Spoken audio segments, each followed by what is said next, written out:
close that and minimize that. Okay.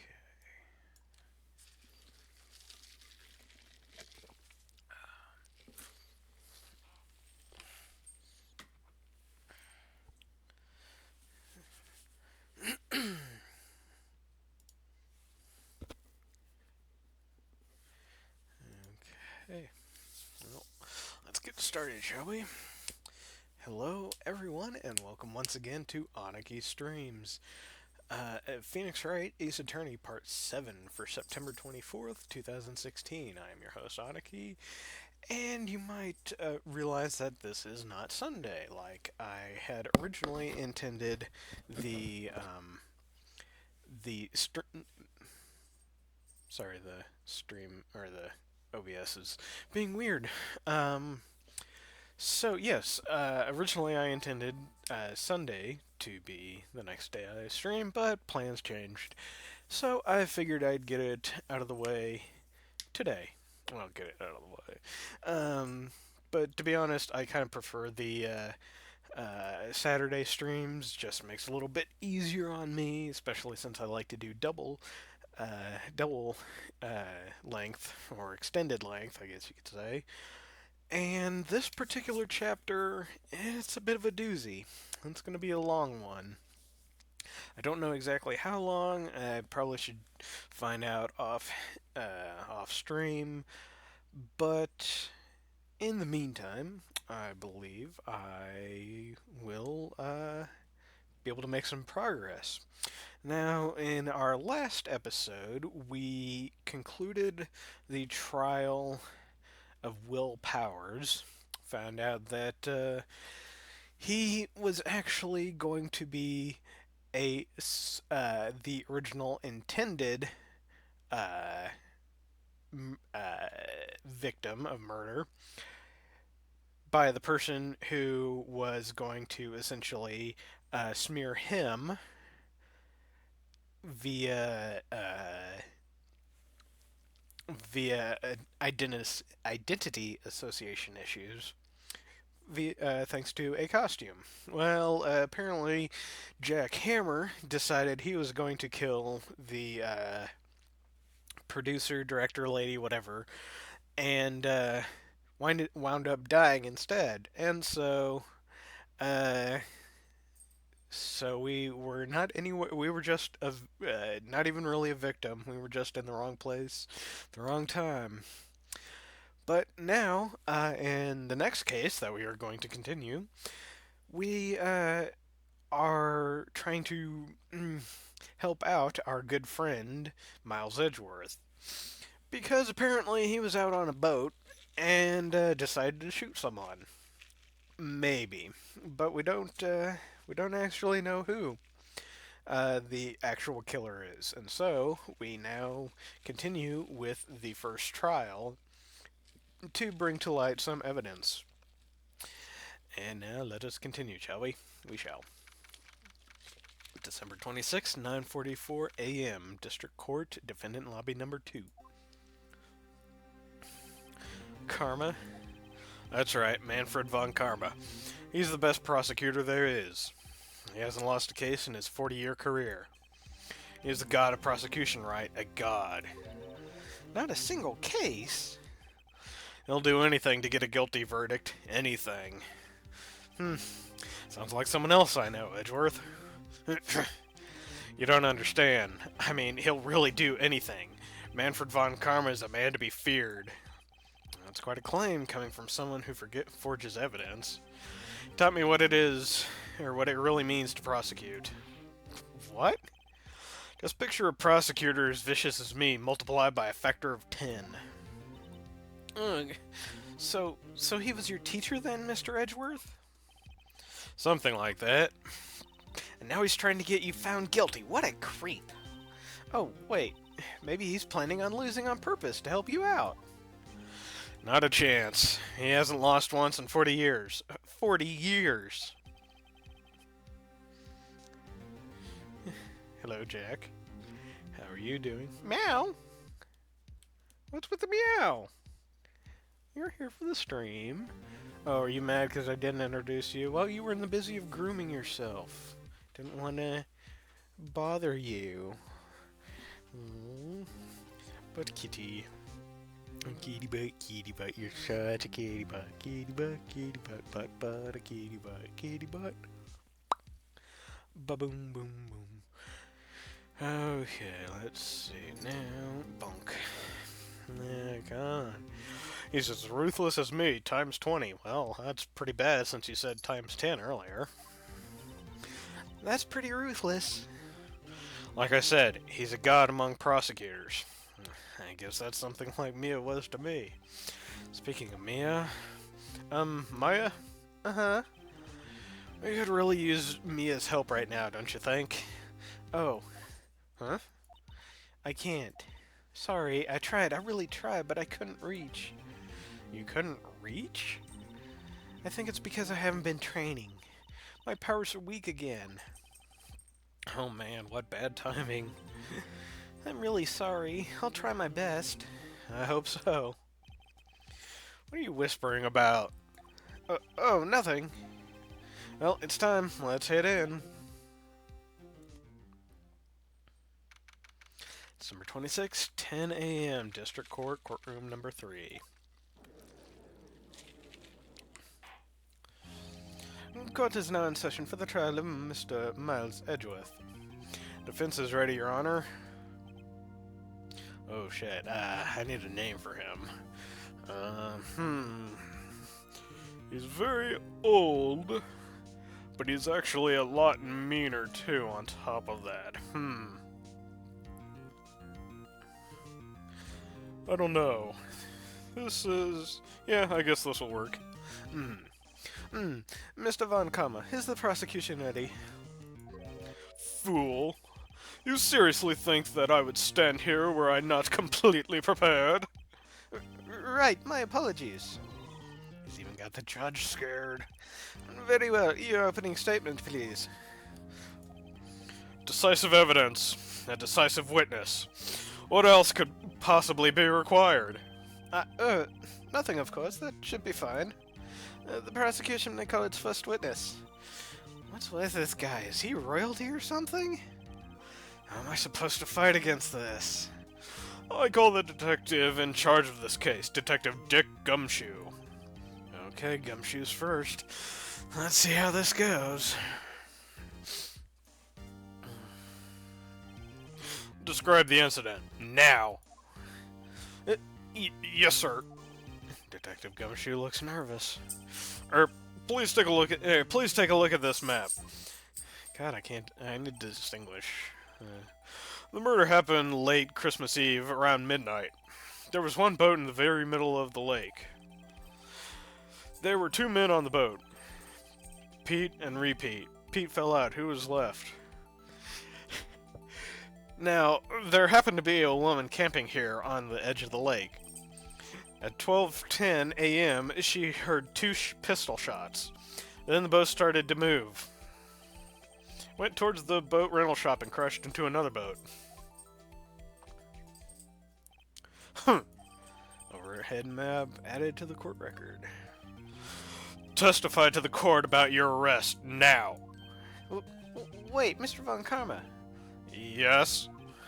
Actually, I'm the one that's supposed to be handling these proceedings. Wrong. There is only one thing you need to do here. You will slam down your gavel and say the word guilty. This is your role. Yes, of course. You're quite right. No, he's not. Arrest of Edgeworth. The man called into the station around 30 minutes after midnight. We headed to the scene of the crime as fast as we could. That's where we found Mr. Edgeworth.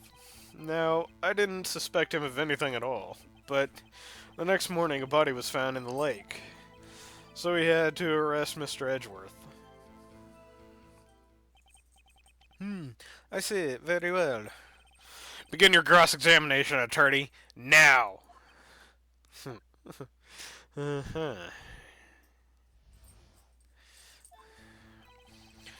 called in the station around 30 minutes.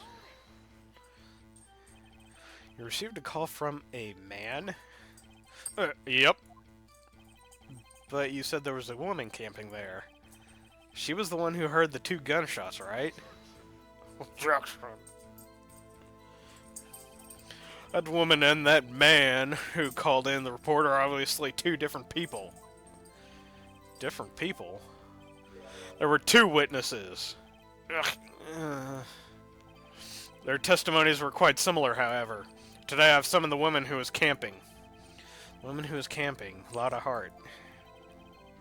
What happened next, Detective? We headed to the scene of the crime as fast as we could. That's where we found Mr. Edgeworth.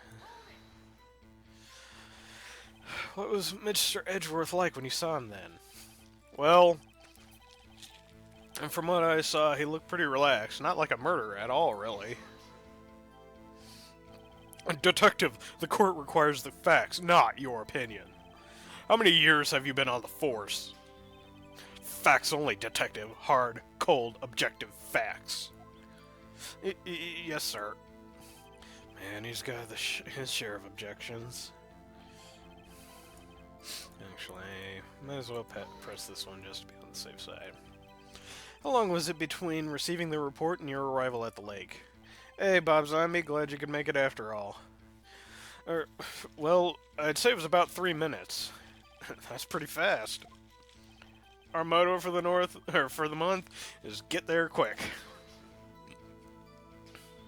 Detective, you will refrain from casually revealing department secrets. Yes, sir. Sorry, sir. Do that, and you'll be able to look forward to your next salary review. So much to look forward to these days. This is no time for daydreaming. Continue. Yes, sir. That's where we found that. Why didn't you think he was suspicious? You should know. We have a deep, trusting relationship with the prosecutor. Detective, the court isn't interested in your musings. Deep, trusting poppycock. Copy pop. Whatever. I've never heard so many flipping comments from an active detective on the force. Detective Gumshoe doesn't look so good. Continue, now! But the next morning, the body was found on the lake. Did you find any clues on the body? A single bullet was recovered from the body. He was shot in the through the heart, fatally. Judge, here's the bullet. It didn't strike bone, so its shape is well preserved. Very well. The court accepts this bullet into evidence. Kitty butt, butt, a kitty butt, kitty butt, kitty butt. Hey, there's a kitty butt, butt. So we had to arrest Mr. Edgeworth. Why is that? Well, we found the murder weapon on the boat. In the boat. Murder weapon? A pistol. Detective Gumshoe, that is a vital piece of information. Please revise your testimony. Right, sorry, Your Honor. The murder weapon we found in the boat was decisive evidence. What about the pistol made it decisive evidence? He has the same evil laugh as Edgeworth. There were fingerprints on the pistol found in the boat. They were clear prints from Mr. Edgeworth's right hand. What?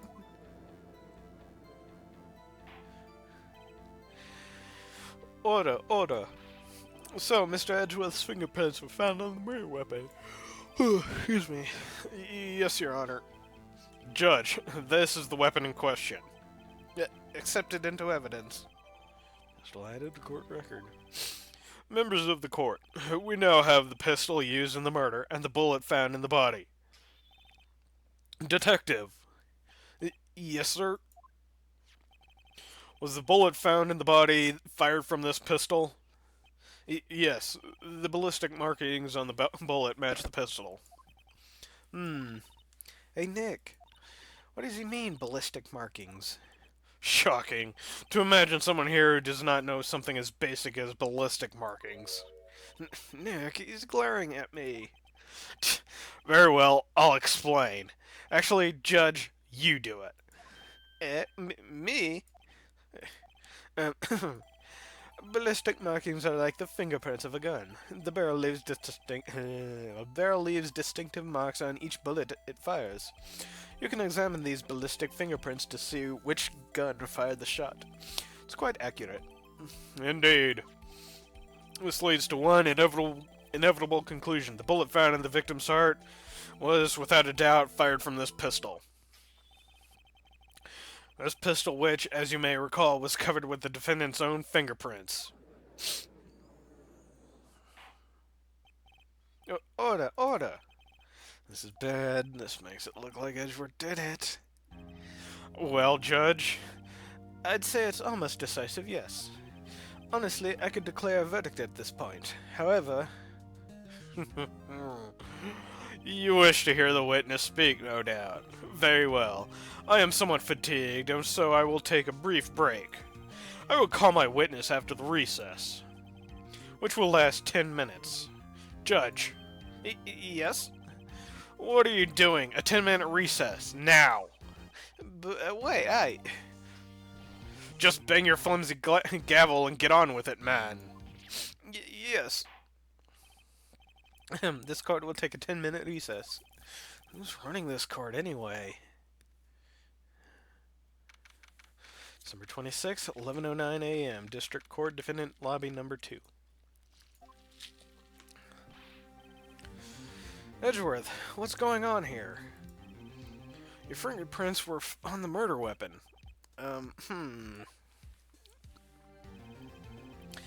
And that foggy photo makes one thing clear. The only one who could have shot that man was the person in this photo. True. Was that you in the boat? Yes, it was me. What? But you must believe me, I didn't shoot him. Then who did? I don't know. You don't know? Aren't you right there? I heard a gunshot from very close by. Then the other man fell from the boat. I can't say why, but I thought at the time that he had shot himself. You mean it was a suicide? That's the only explanation I can come up with. Huh, I'm not gonna convince everyone of that. Say, Maya. Huh? What? Any progress with Mia? Oh, sorry, it's no good. Ugh. I know, I'm no good for anything, am I, Nick? If I can't call my sister, I might not well be here, right? No, I knew you. No, of course not, I need you here. I can see you're always trying to help out. Even if you don't actually help, it's the thought that counts, right? It's okay, Nick, you don't have to make me feel better. I don't know anything about trials or defense. What's more, I'm a spirit medium who can't even contact spirits. Everyone has their off days. I mean, I've just been getting lucky lately. But you never know when my luck is gonna run out. Really? Whoa, right. Don't jinx this case any worse than it already is. It's bad for my heart. Oh, sorry. Whoops. Court is back in session. Mr. Von Kammer, call your witness. Yes. Will Miss Lotta Hart take the stand?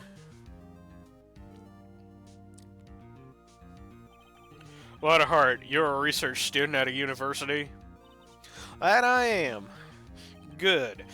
Begin by telling us what you saw the night of the incident. And don't add anything trivial or subjective. Understand? Y'all need to learn some manners. Understand? Yeah, I understand. Very well. Your testimony, please. Witness's account.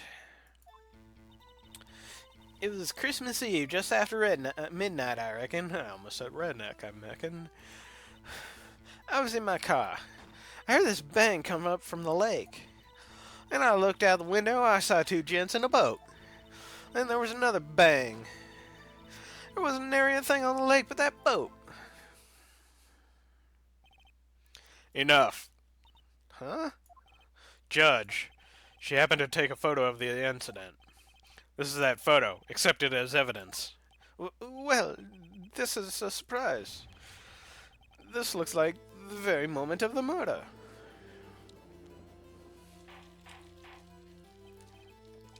Order! I will remove you from the court if I do not have order immediately. As the witness testified, she looked at the lake when she heard the shot. There were no other boats on the lake, so the man in the boat with the victim must have been the one who shot him. Yes, it was the defendant, Miles Edgeworth! Exclamation point, exclamation point, exclamation point. Order, order, order! I will have order! Well, Judge, the evidence is decisive. I have very little doubt about this case. Very well, this court finds the defendant... Wait, Your Honor! I haven't cross-examined the witness yet. Cross-examination? We have photographic proof. What question can there possibly be? This photo is worth 1,000 words, and they all read guilty. You lose. Or, do you claim to have found a contradiction in her testimony? Very well. If you have to, you may cross-examine the witness. You will only flounder and ask meaningless questions. You will fail to find anything. And then, I will have you held in contempt of court. Nick, contempt? Contempt of court, you know. I guess I understand. Well, what are you gonna do? Do you really think there was a contradiction with the facts in her testimony? I think I noticed one little thing. Wow, I'm impressed, Nick. I didn't notice anything. Right, let's take him on. Yeah, I got a bad feeling about this. I understand. I will cross-examine the witness. Very well. I pray for your sake this isn't a waste of time.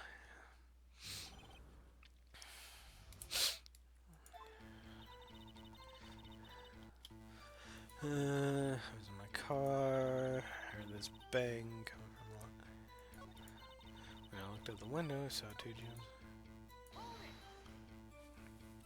So, you weren't looking at the lake at that time? Nope. I looked after I heard that noise. She said that already. I asked you to find contradictions, not leisurely chat with the witness.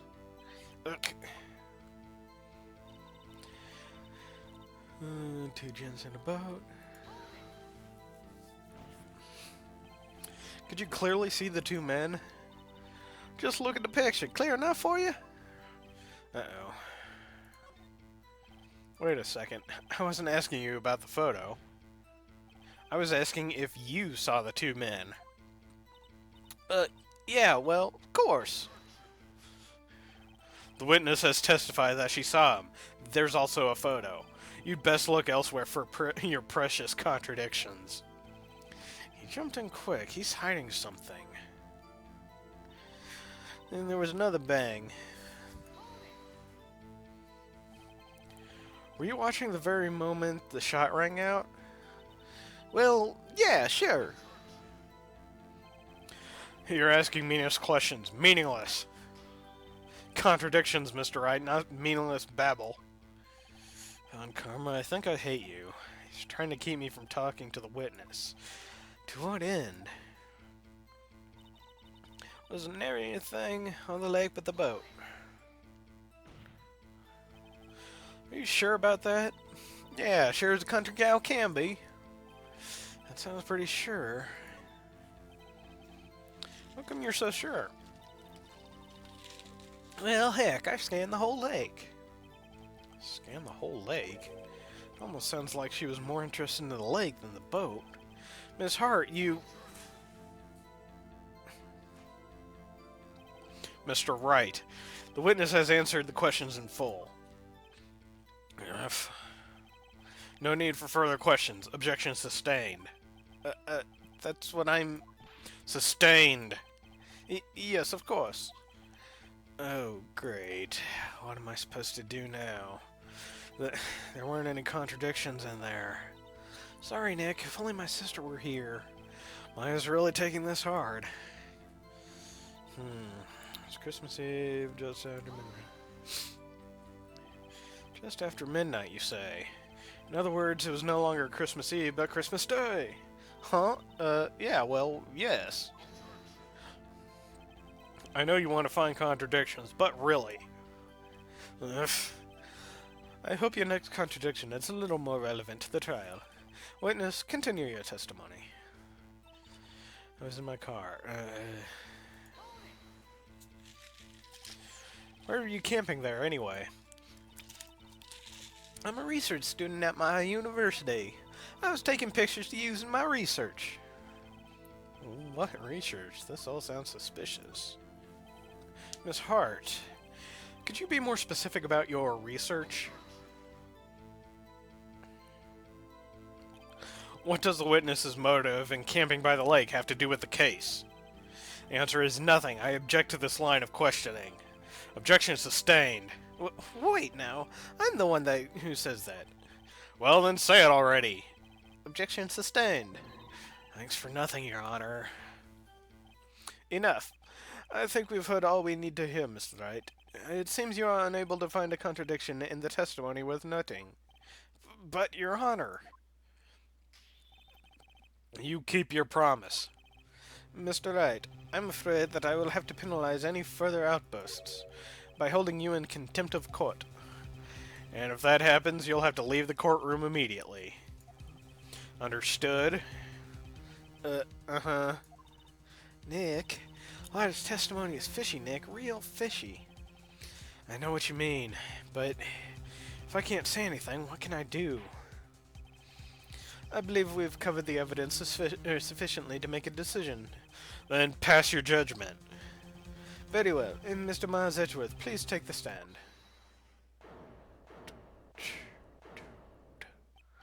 Who was that? Hey, babers. How's it going? Wake up from your nap? It was me. Maya? Is something wrong? Do you need to use the facilities? No, I do not.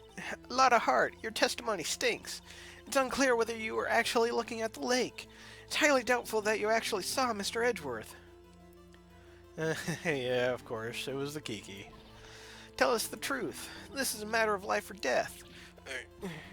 Lotta, did you really clearly see Mr. Edgeworth that night? Did you see him fire that pistol? You will stand down. The court does not acknowledge the defense's outburst. Answer me, Lotta. What's the big idea treating me like some kind of criminal? I saw him. I swear it. I saw Edgeworth. Enough. Judge, declare the defense in contempt of court. Yes, of course. I'm sorry, but you were warned. Guard, escort Mr. Wright out of the courtroom. He is in contempt of court and must leave. No. Wait. I was the one who made the outburst, Your Honor. Nick is innocent. Ha! What's the difference? All that remains is for the guilty verdict to be declared. Isn't that right, Mr. Phoenix Wright? Wrong. What? Did you hear what Miss Hart just said? She said she clearly saw Mr. Edgeworth. That was not in the testimony. That changes her testimony, and I have a right to cross-examine her again.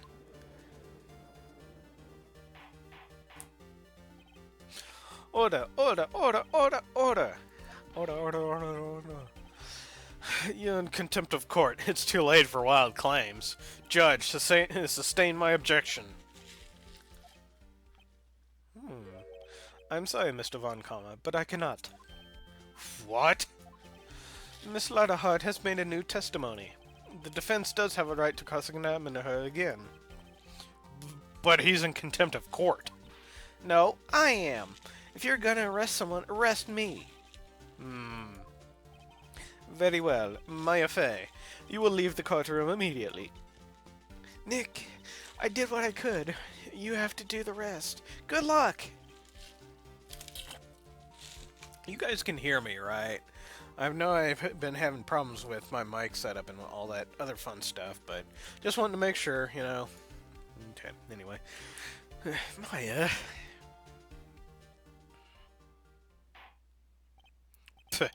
I care not for this melodrama. Listen well, Mr. Wright. I do not tolerate badgering of my witnesses. I'm running out of time. I'd better find a contradiction. Okay, you can't. Good, good, good. I'd better find a contradiction in here or else. Mr. Wright, begin your cross-examination. Okay, good, good, good. I saw clear as day. The man on the boat was Mr. Edgeworth. That's it? Uh-oh, I don't know if I can find anything in that. Oh, my I say. Saw clear as day the man on the boat was Edgeworth. Well, let's press. Well, what about the other man? You cannot expect to be allowed to blithely ignore your promise, Mr. Wright. I believe you claim there was a contradiction in the witness's testimony. Well, find it. If you can. Mr. Wright, I have to send you a penalty. Well, fuck you. Okay. That's it. Uh-oh, I don't know if it... Okay. I saw it clear as day, man.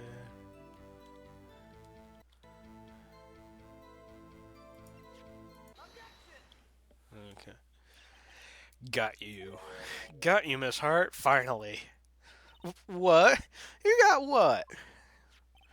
Look at this photograph. The photo I took? The very same. There's something I want you to see in this photo. It's quite clearly visible. The fog, Miss Hart. So, this picture was taken with professional, high-quality film, correct? Yet, even it cannot capture the faces of the men in the boat. Yet you claim you clearly saw Mr. Edgeworth? How? What? What? Mr. Wright has a point. That's why I told her not to say that in her testimony. Please. Yet, now she has said it, Mr. Von Karma. Wow, I'm talking with every single accent but the one I'm supposed to be doing. Yet, now she has said it, Mr. Von Karma. How can you possibly see Mr. Edgeworth? Explain yourself. Miss Hutt. What? Could you see the defendant that night? Of course. I said I could, and I meant I could. Then, please testify as to the circumstances of your sighting. I did it. I finally found a hole in Von Karma's carefully vague testimony. How Edgeworth was seen. You're right. It was a cold night and the fog was thick as grits. So, once I finished setting up my camera, I got back in the car. Still, I brought my binoculars with me. When I heard that noise out on the lake, I would look with my binoculars. See? No problem. You use binoculars. Very well. You may begin your cross-examination, Mr. Wright. This one better be good.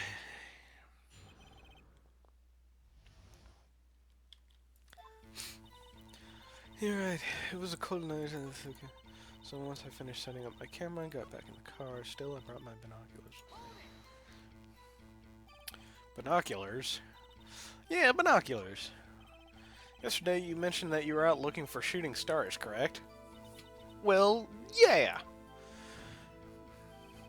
Wouldn't you need a telescope, not binoculars for that? Ugh. I've got doubts about your camera, too.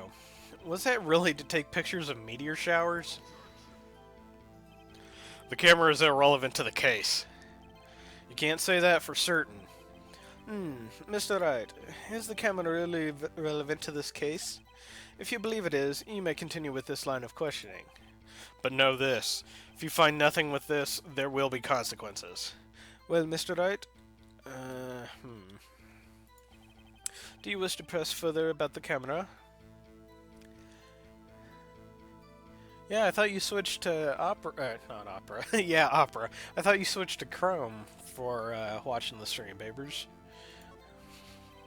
So make it or break it time. The camera is of utmost importance, Your Honor.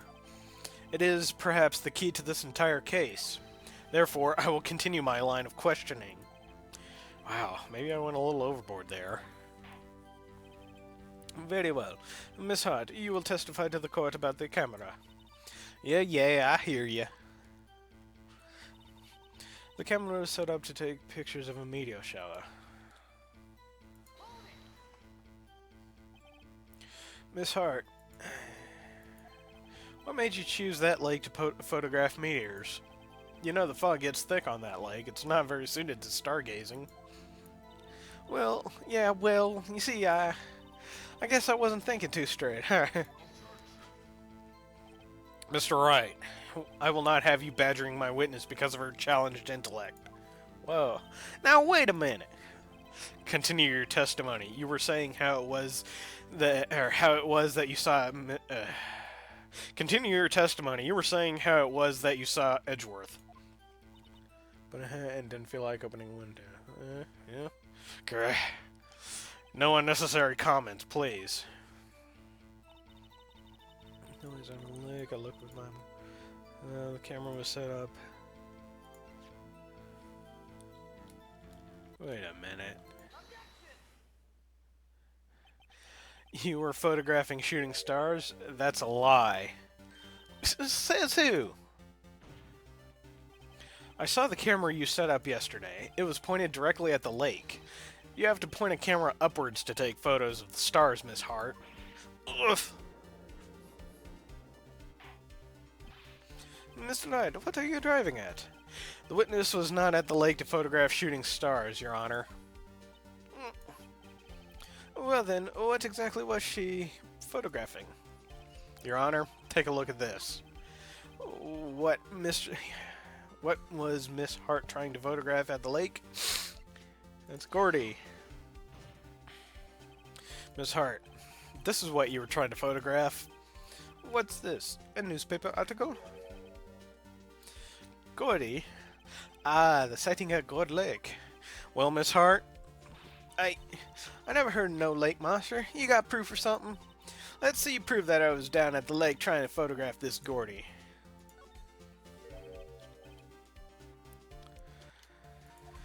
Intriguing. Very well, let's see it, and no joking around this time, please. Here's proof that the witness was trying to photograph Gordy, the lake monster. The proof, Miss Hart, is your own camera.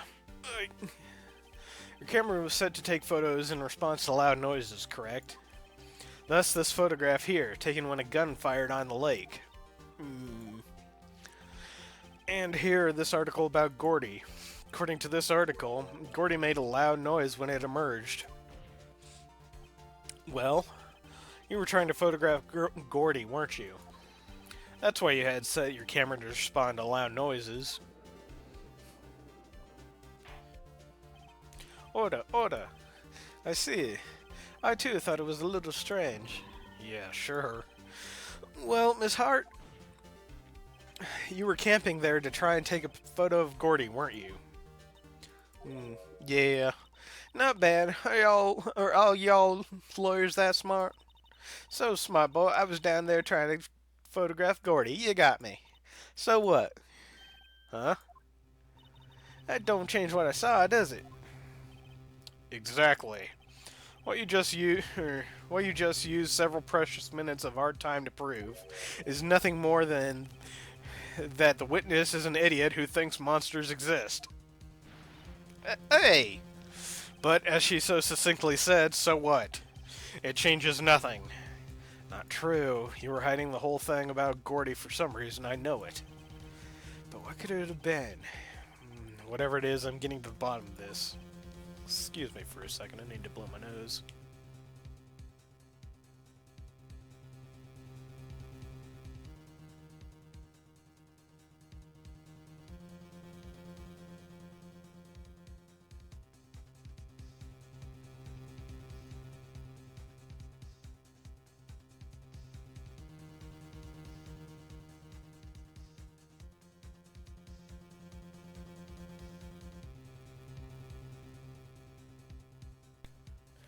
Sorry about that. Okay. Miss Hart, why did you hide the fact that you were searching for Gordy from the court? Please revise your testimony. Yeah. Right, fine, I guess I'll testify. It won't change nothing, though. Something will change. It has to. And I'm gonna spot it.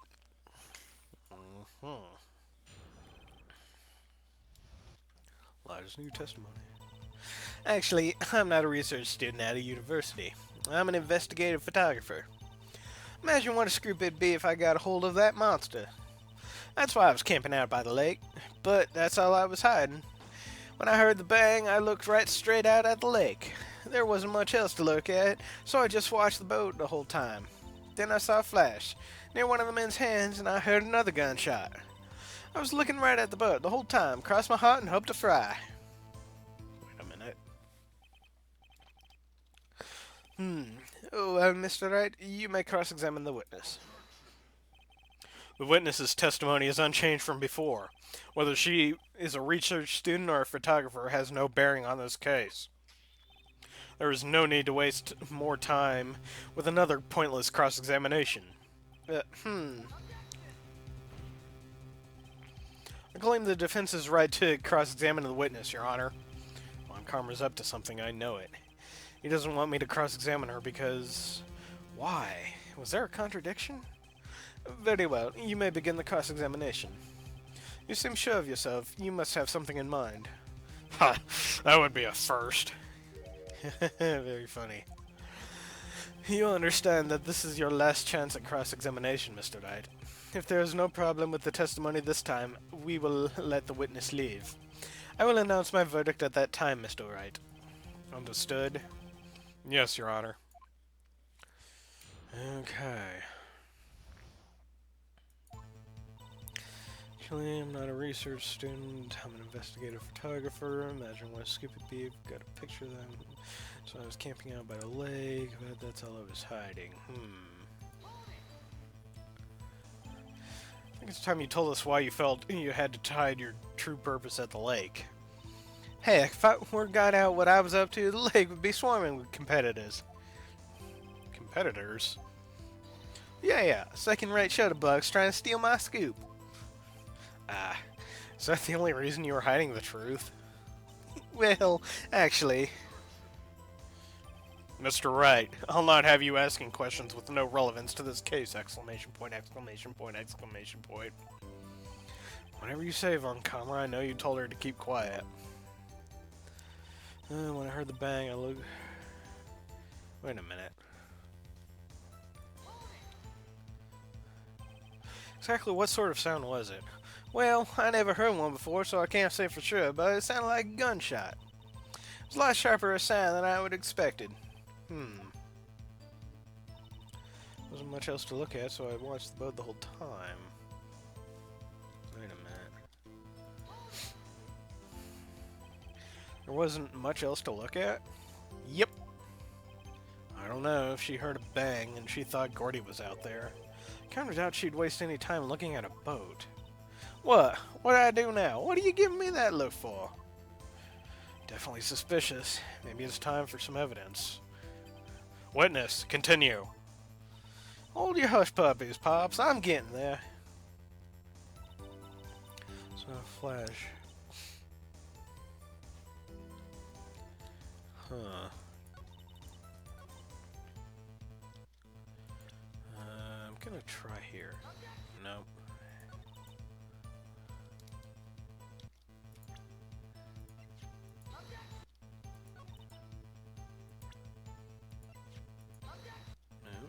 Okay.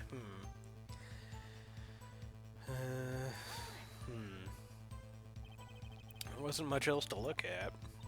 Yep.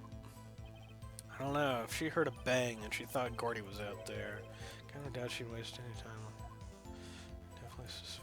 Yeah.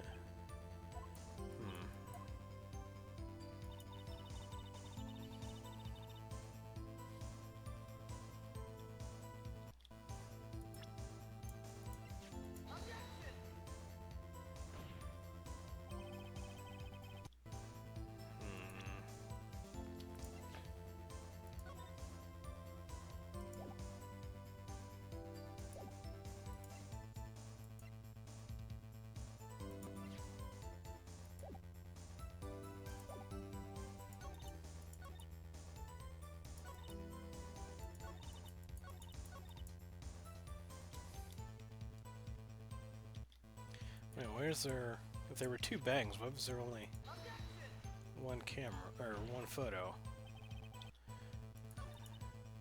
How's it look? So I watched the boat the whole time. No, okay. So I flash. And then another gunshot.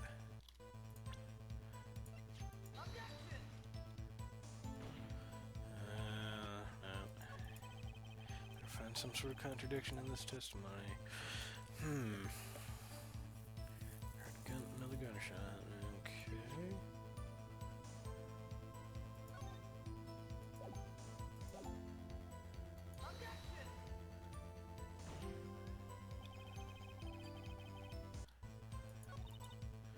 Much else to look at, so I watched the boat the whole time.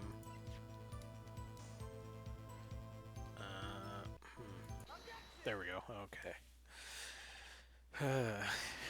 Yet another one of those puzzles where I know what the solution is, but I can't remember the logic that the game requires.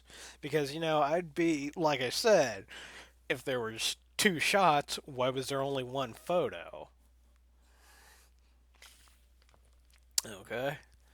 Miss Hart, were you really looking at that boat? What's with you? Of course I was looking at it. It was the only thing out there. Any normal person would be looking at it. I agree. Any normal person would. But you are far from normal. What? You don't want to step over here and say that? You were camping at the lake to take a picture of Gordy. Think about it. What would you do if you heard a loud noise? You'd be scanning the lake for any sign of Gordy, that's what. You wouldn't give a boat a second thought. Order. Continue, Mr. Wright. You testified that you were watching the boat through binoculars. However, you wouldn't need binoculars to watch the boat. Binoculars to watch the boat. You needed them to search for Gordy, and that's what you were doing. Yeah. Well? Well, now that y'all mention it, I did sort of take my binoculars and kind of look or scan the lake a bit. I mean, Gordy might be out there and all. Miss Hart, are you saying that you were not watching the boat then? Sorry, y'all. I was fibbing. Wasn't fibbing, really. I thought, you know, I could be a witness to a murder and all. I kind of got excited. I was sure I was watching that boat till now. This is totally uncalled for. But, hey, you got the photograph, you got proof. Still, we can't see who is shooting who in this. Right. That's why I took this photo when... Witness, that's enough. You've had a long day. Shut your pie hole. Wow. Shut my what? What was she gonna say? She took the photo and what? Wait a second. She even had the photograph to prove it. But you really can't tell from this photo who's shooting.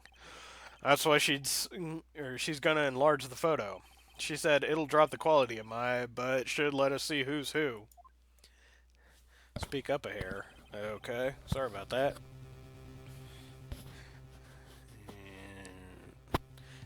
Okay. She enlarged that photo. Why won't Von Karma let her show it? I've got a hunch. I bet that enlarged photo shows something bad for Von Karma. This is my chance. If I'm wrong, though, it'll mean prison for Edgeworth, or worse. What should I do? Miss Hart, look at this photograph. You enlarged this photograph, did you not? Yeah, I did. Why has that enlargement not been presented to the court? Because it does not exist. What are y'all talking about? You're the one who told me not to show it in court in the first place. You old fool. What is the meaning of this, Mr. Von Komma? Miss Hart. Show the photo to the court. Show us the enlargement. Prosecution objects to the submission of this evidence. Objection denied. The witness will show the enlargement to the court. There it is.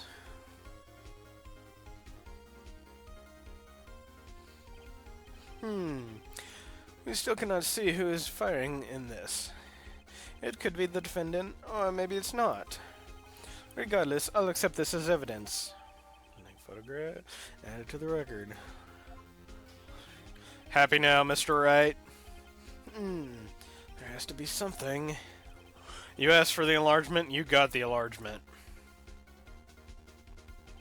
And little good it has done for any of us. That's why I requested she not show it. I suppose this means that the cross-examination is over, obviously. Then I would like to close the cross-examination of Miss Lotta Hart. And none too soon. That was a flagrant waste of my time. Mr. Von Kamma, do you have anything to add? I stated everything I needed to when this trial began. Decisive evidence. A decisive witness. What else could possibly be required? Nothing, of course. Then I believe it is time for me to declare my verdict. Wait, it's not supposed to go like this. There has to be a clue in this photo somewhere. This is bad, real bad. What should I do?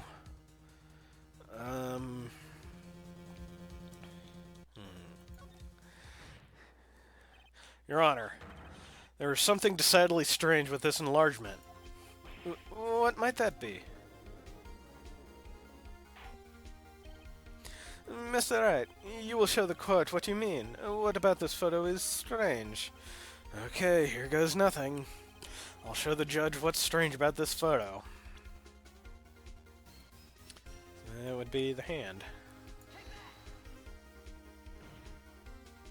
Here, Your Honor. The shooter? I'm not sure I understand. What about the shooter is strange? Look at the hand holding the pistol, Your Honor. The hand? That hand directly contradicts another piece of evidence. This man's left hand does not... this man's left hand does not... what? Let me show you. I'll show you the evidence that left hand contradicts. The gun. This evidence is clear. The man in this photograph is holding that pistol in his left hand. However, the prints on the murder weapon were from from Edgeworth's right hand. Ergo, the man shooting the pistol in his photograph is not Mr. Edgeworth.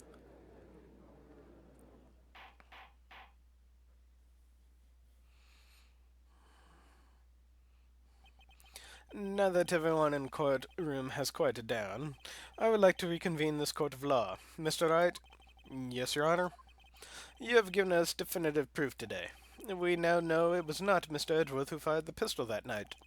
However, this leaves us with a rather large problem. If Mr. Edgeworth didn't do it, then who shot our victim? Precisely. As we have seen, there were no other people on the lake that night. Who but the defendant could have shot the victim? There's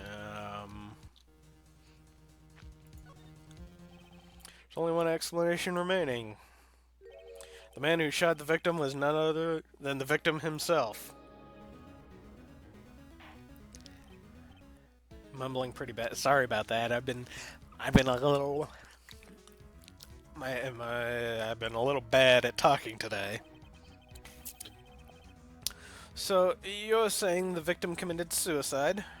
Yes, Your Honor. I can think of no other explanation. Indeed, that does seem to be the only remaining option.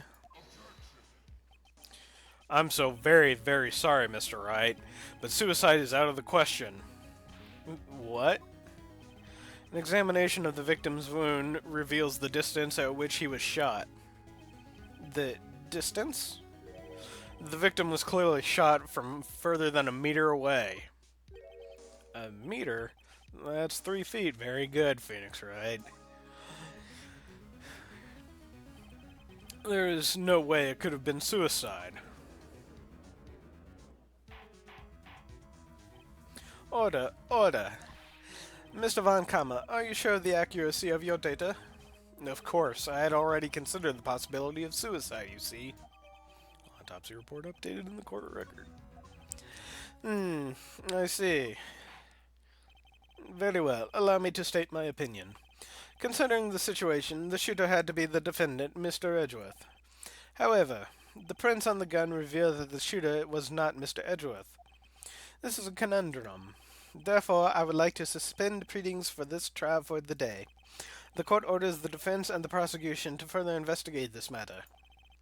Understood? Yes, Your Honor.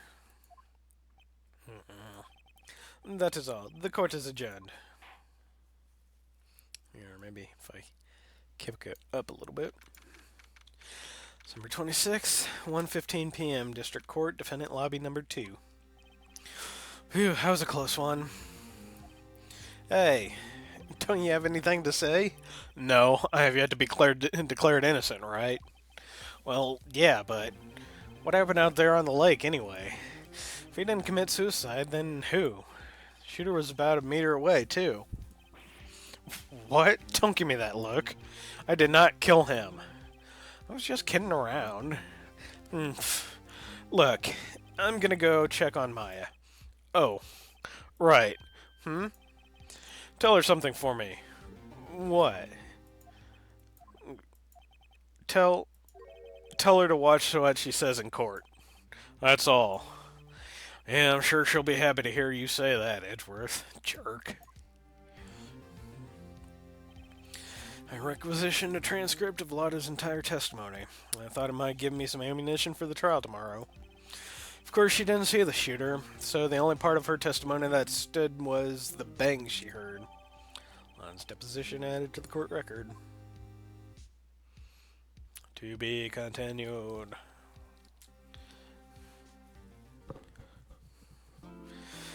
Yes. Save.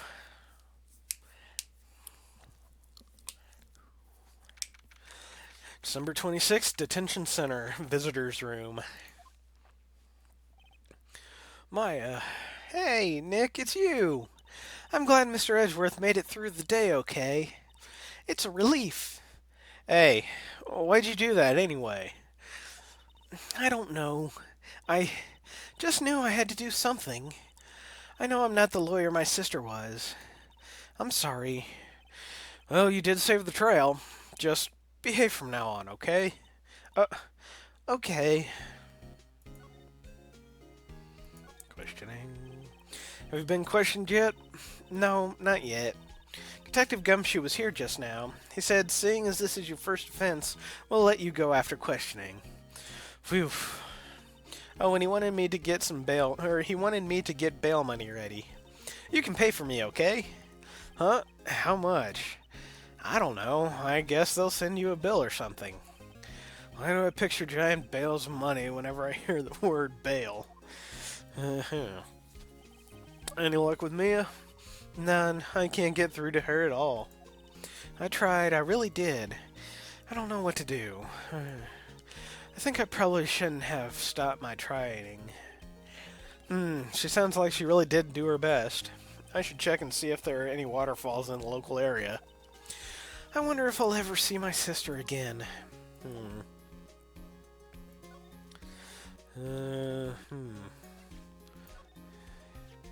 My mother.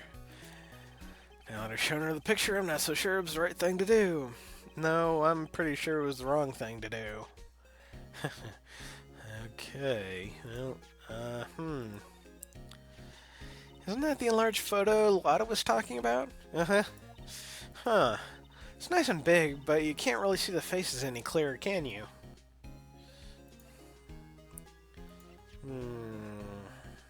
She probably wouldn't have anything to say. Okay, well, I guess I'll move on.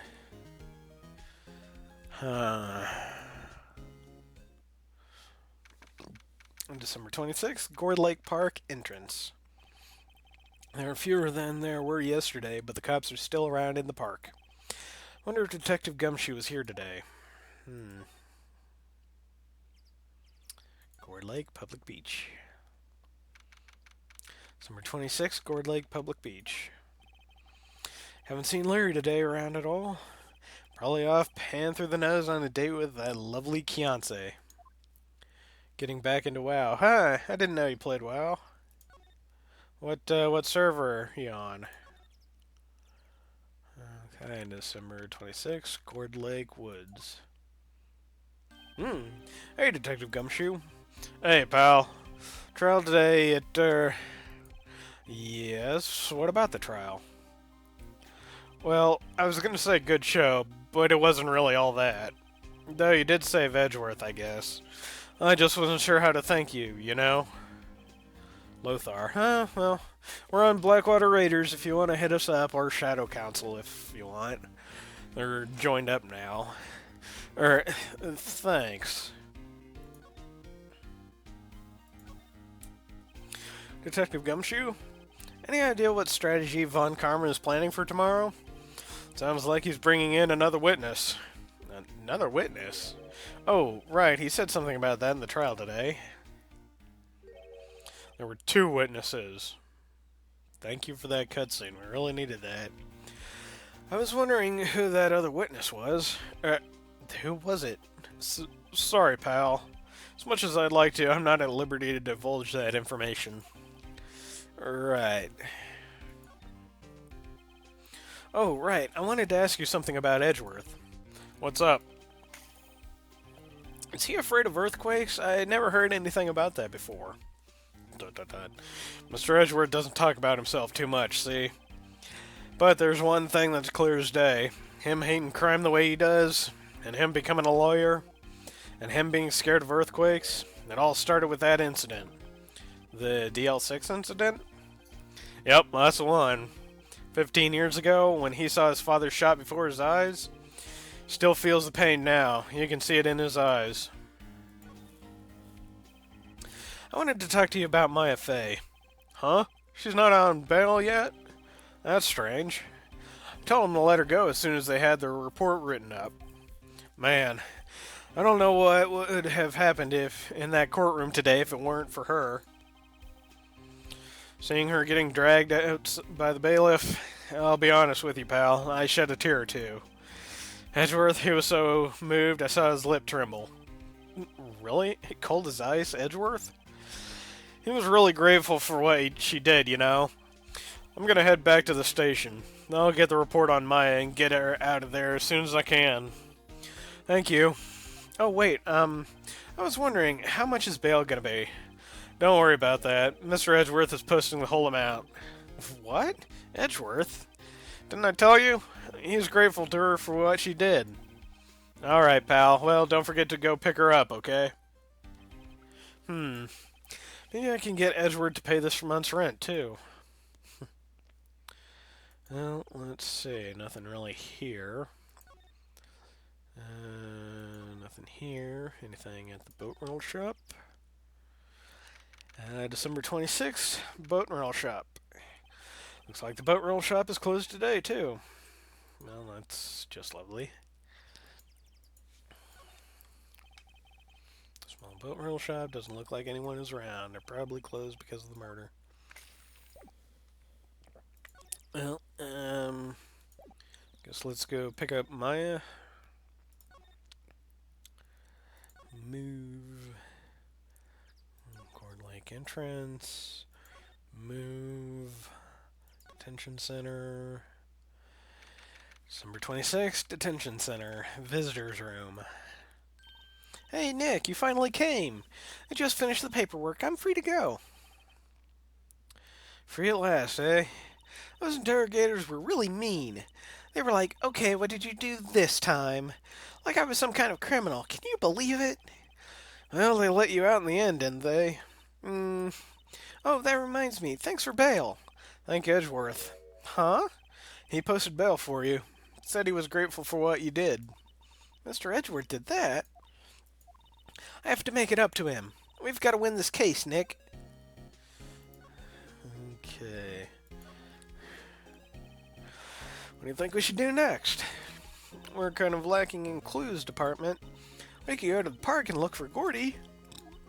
I was kidding. Still, if there are any clues out there, the park's as good as bed as any. What do you say? Shall we head down there? Sure. Have you noticed anything lately? You know, I did notice one thing while I was here in detention. It's really pretty comfortable here. It's warm, and they keep it very clean. I meant, have you noticed anything about the case? Well, not much more than that, no. She's probably still upset about Mia. I should leave her alone. Okay, back to the lake, I guess. Number 26, Gourd Lake Park entrance. Ooh, excuse me. There aren't many cops around today, are there? They're probably back at the precinct working up a case against Edgeworth.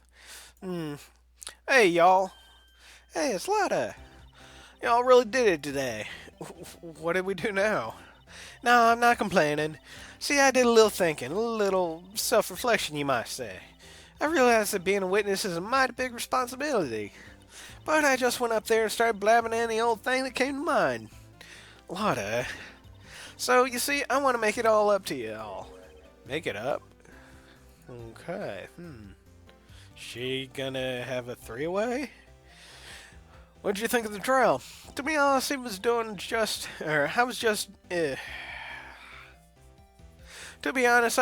it half just to say what I'd been a witness.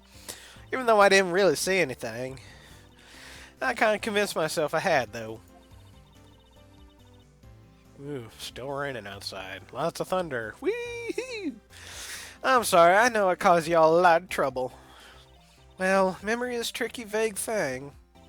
Yeah, I sure know now that, God, what's up with me? Yeah, I sure know. Yeah, I sure know that now. I'll be fine the next time I'm a witness in a murder. Right. You mean the first time you witnessed a murder? What about Gordy? Right. Well, the way I figured, the trial's only stoking the flames of Gordy fever. I'll get my exclusive photo and rocket to stardom. All right, Lotta, you go, girl. Wish I could be an investigative photographer, too. Finish your spirit medium training first. Lotta, what do you mean by making it up to us? Well, you see, actually, I got a bit of information for y'all. What? That Von Conrad didn't want me to say nothing about it. What information? Now we're getting the heart of it. See, I reckon we might be able to do ourselves a little exchange. Exchange? So, threesome. I thought this was to make it up to us. Right. I propose a little exchange to make it up to you. What? Information don't come cheap, my friend. Hey, I see you thinking, how unsophisticated these southern folks are. It's written all over your face. Let me tell you, most southerners are way more sophisticated than you. I'm just the exception, okay? Well, what'll it be? We got a deal or not? What do we do, Nick? Yeah, sure, why not? We don't have any other leads, so I don't think we have a choice here. Okay, how much? Huh? Are you completely off your rocker? I may not be sophisticated, but I'm not trying to rob the poor. Huh? The only fair exchange for information is information. Listen good. What I need from you is information about Gordy. Whoa, Gordy? But Gordy doesn't... Gordy might not exist. Then bring me proof that he don't. We keep him watch from the car, okay? You see something, y'all come see me first, got it? Okay. Right, see y'all later. Okay, Nick, let's get hunting. Hunting? You don't seriously mean. Gordy, I sure do. God, now my southern accent is creeping into Maya. What about Edgeworth? We're searching for Gordy for him, Nick. Don't you get it? Okay, and how exactly do we search for a make-believe monster? Maybe we can find a monster myth specialist.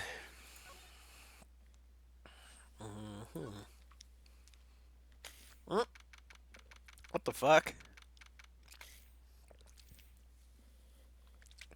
Number 26, Gourd Lake Public Beach. What's that? The Steel Samurai, Nick? Yo, Maya, baby! Larry, what the heck is this? Oh, it's my girl Keonce's idea. Oh! She was all, if you like it, put this here. It would be, like, really cool, baby. Dude, she gave it to me along with the banner. Oh! Wow, that's really impressive she can find those for you. Well, she knows a lot of people, baby. And that show's finished now, so she got them for free. Right. Yo, Nick, what happened with Edgewood, baby? Well, we made it through the first day in court all right. I don't know how good our prospects are from here on, though. Huh? Hey, Larry, did you know Edward's secret weakness? He's terrified of earthquakes. He acts like a little boy. Huh? That's weird, baby. I don't think he was ever like that at school. Oh! No? Really? Well, we've been in the same class for a year, baby. He transferred schools pretty quickly. Oh! Transferred? Right, when the DL6 incident happened. Doesn't look like Larry knows about it, though. Hey, Larry, what's with that big thing up there before? Huh? Oh, the big guy, baby? I've had that for about a month, yeah.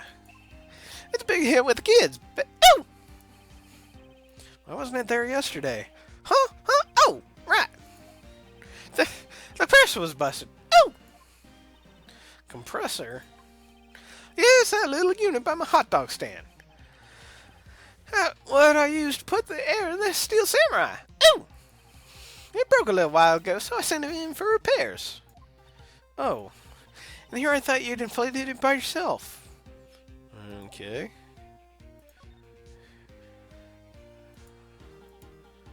Salmon.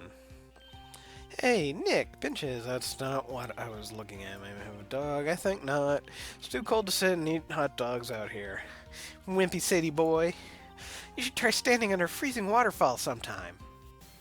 Yeah, well, I was trying to look at this bit. What's this machine?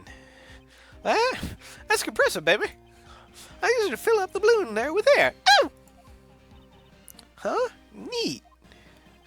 Just got it repaired yesterday. Man, what a drag that was. Oh!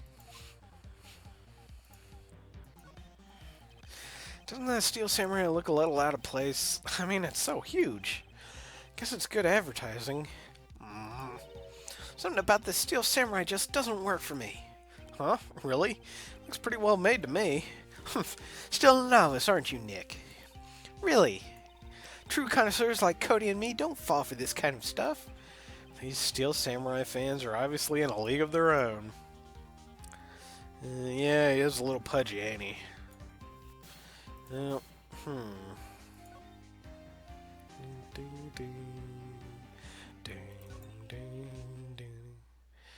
December 26th, Gourd Lake Woods. Hey, y'all. Well, y'all find anything about Gordy? No, nothing. Well, keep moving. It gets cold out here at nighttime. It is a little chilly. I think I have to sneeze. Whoa, no you don't. No sneezing. Achoo!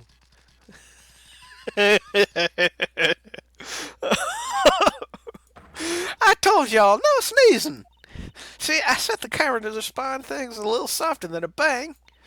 It trigger on one of Von Common's finger snaps now. Oh, I'm sorry. Yeah, well, sorry's nice, but what about my film? Nick, pay the lady.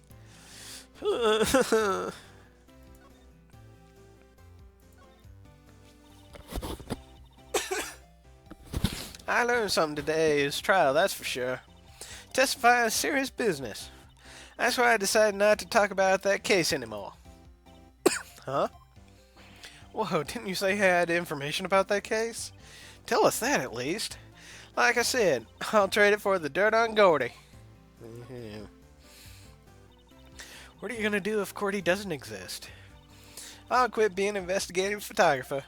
What? After all, I only have one photo to my name so far. Was it a good one? You bet. Yeah, UFO. Oh, UFO. UFO. Anyway, if I can't get a career making photos this time around, then that's it. I'll quit and go back to school. Huh? So you really are a university student? Yeah, well, I'm taking a break for a bit. Right. Okay. Well.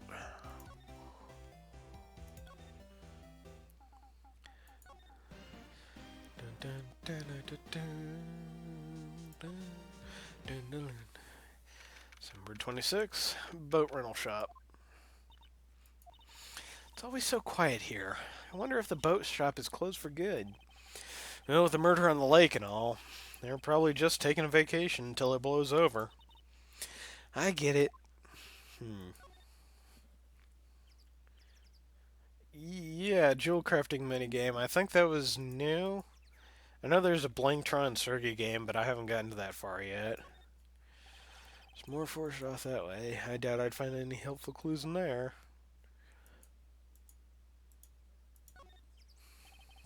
Small boat rental shot. Yeah, okay. Nothing here.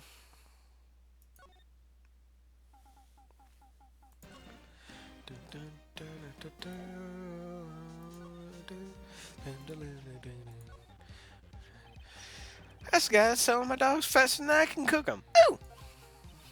Do you think Gordy really exists? Nah, I think somebody Oh, God, why can't I keep my accent straight tonight? Nah, I think somebody probably saw something else that they thought was Gordy. Ooh! But I'll keep selling samurai dogs until the truth's out. Ooh!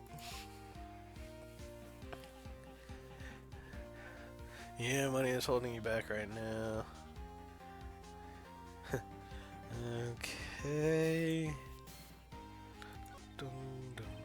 I know, but I don't know much about that. I'm a mere seller of hot dogs. Yeah.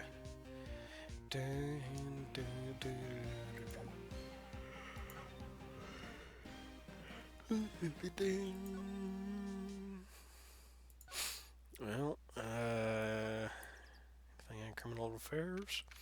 December 26th, Police Department, Criminal Affairs.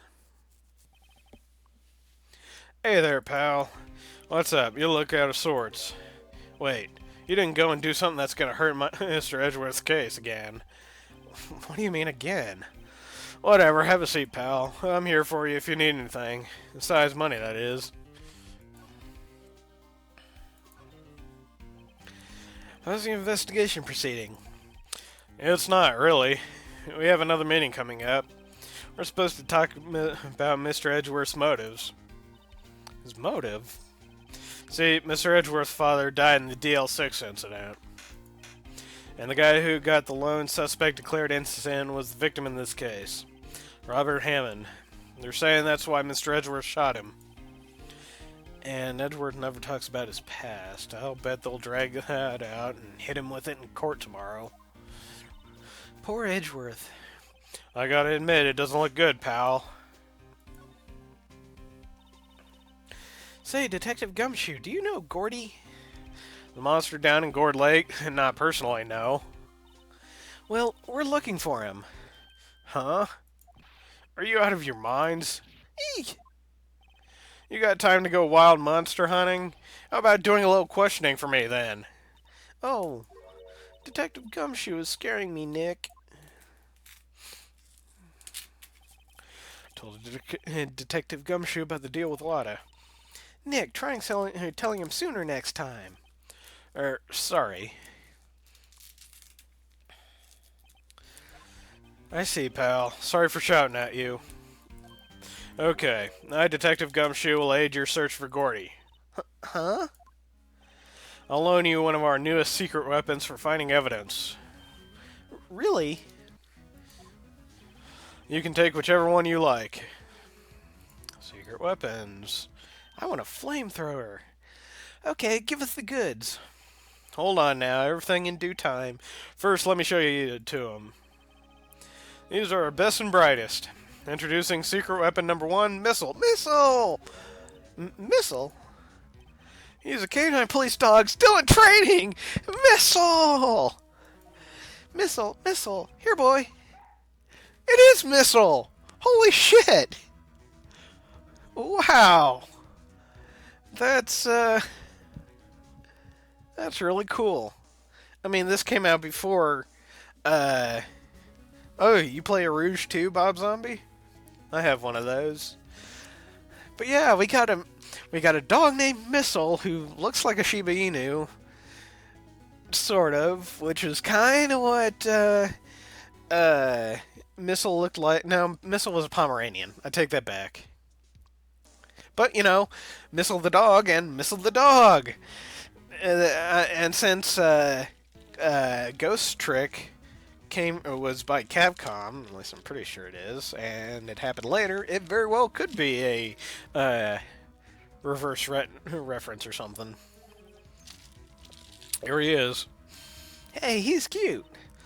Look, Nick, cute dog. Cute dog. And this will help us how? Woof. Excuse me, I forgot the Missile voice. Oh. Woof! Yeah, because Missile talked like this. He was really high-pitched and happy. So I'll be having that loot. Next secret weapon number 2, a fishing pole. Here, this is my own personal pole. Detective Gumshoe, we're looking for a monster.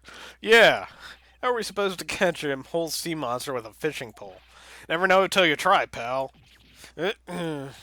Okay, this next one is the last one. No, please, I'm already overwhelmed by our choices. Secret weapon number 3, a metal detector. Here. Detective Gumshoe, we're looking for something alive. Right. How are we supposed to find it with a metal detector? Hey, you never know. It might be in soda cans. Well, which will it be? I can't make up my mind, Nick. They all seem so perfect. I can't make up my mind either for the totally opposite reason. Oh well, I suppose it can't hurt to borrow one of them. Borrow the metal detector. Can we borrow that metal detector? Sure thing, pal. I'm not sure what we're going to find with this. Remember, you're hunting for a monster. Anything's possible. Anything. Borrowed metal detector from Detective Gumshoe. Okay. Hey, don't forget Mr. Egg Babers. That'll really get him in trouble. Yeah, vanish. That's a good point. Hmm.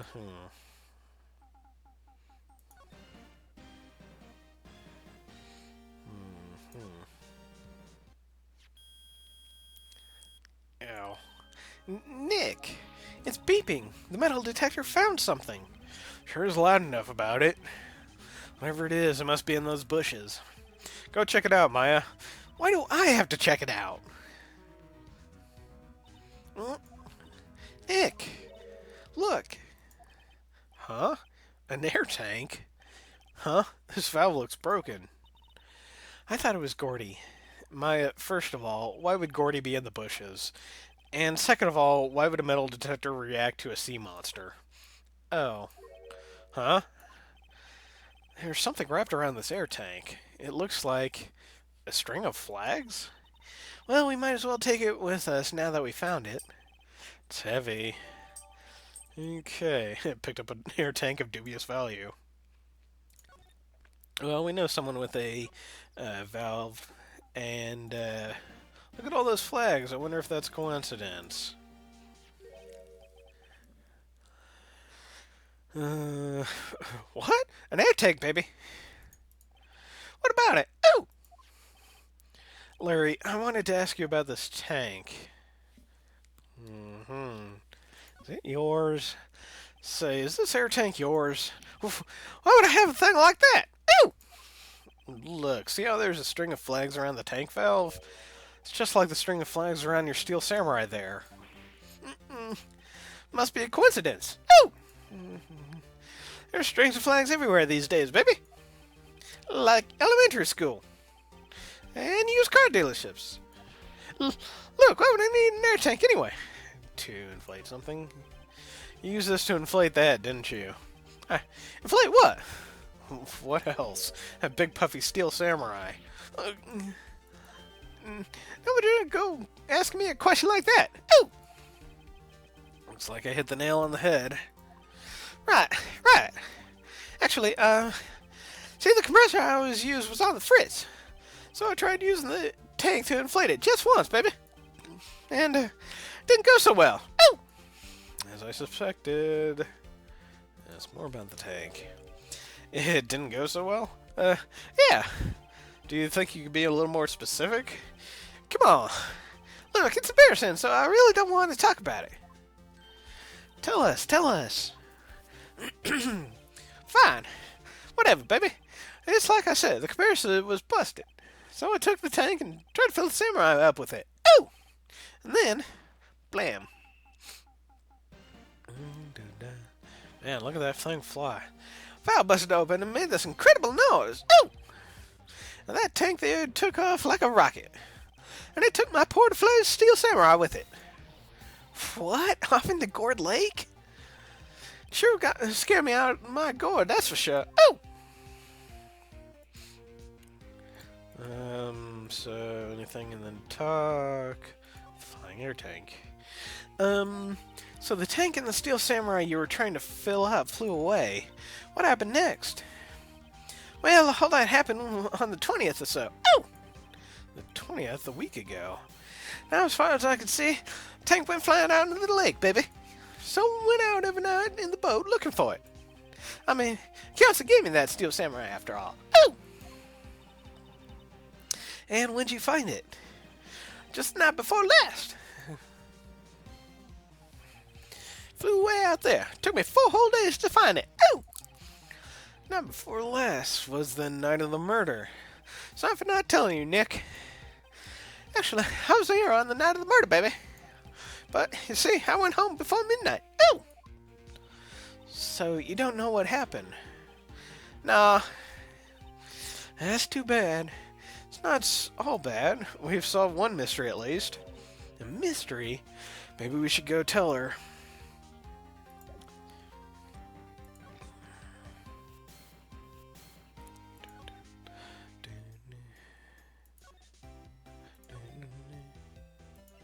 Is it still raining? Yes, it is still raining. Okay. Yep, I'd have to say I know exactly what about that. It's painful easy to know when someone doesn't catch a lot of his interest.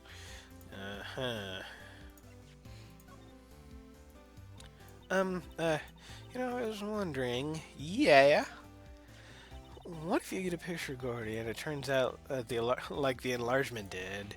Y'all crazy? Blurry picture like this doesn't make a hit star. I need a picture that screams, I am going to hear me roar. I can't turn something like this into a paper. What kind of fool do you think I am? The kind of fool that would turn a blurry picture in as evidence in a murder? Not to mention claiming she saw something she didn't see. So it turns out I won't be able to watch next weekend. Oh, that sucks. Well, maybe... No. Back. Send. No. See, I tried using this tank to fill up the steel samurai. I was attaching the tank when it happened. Ew! Blam. Thought I heard something. I just boxed it open, take the flick a rack and took my phone. And what side that was? Wish I could have seen it. Me too. Fire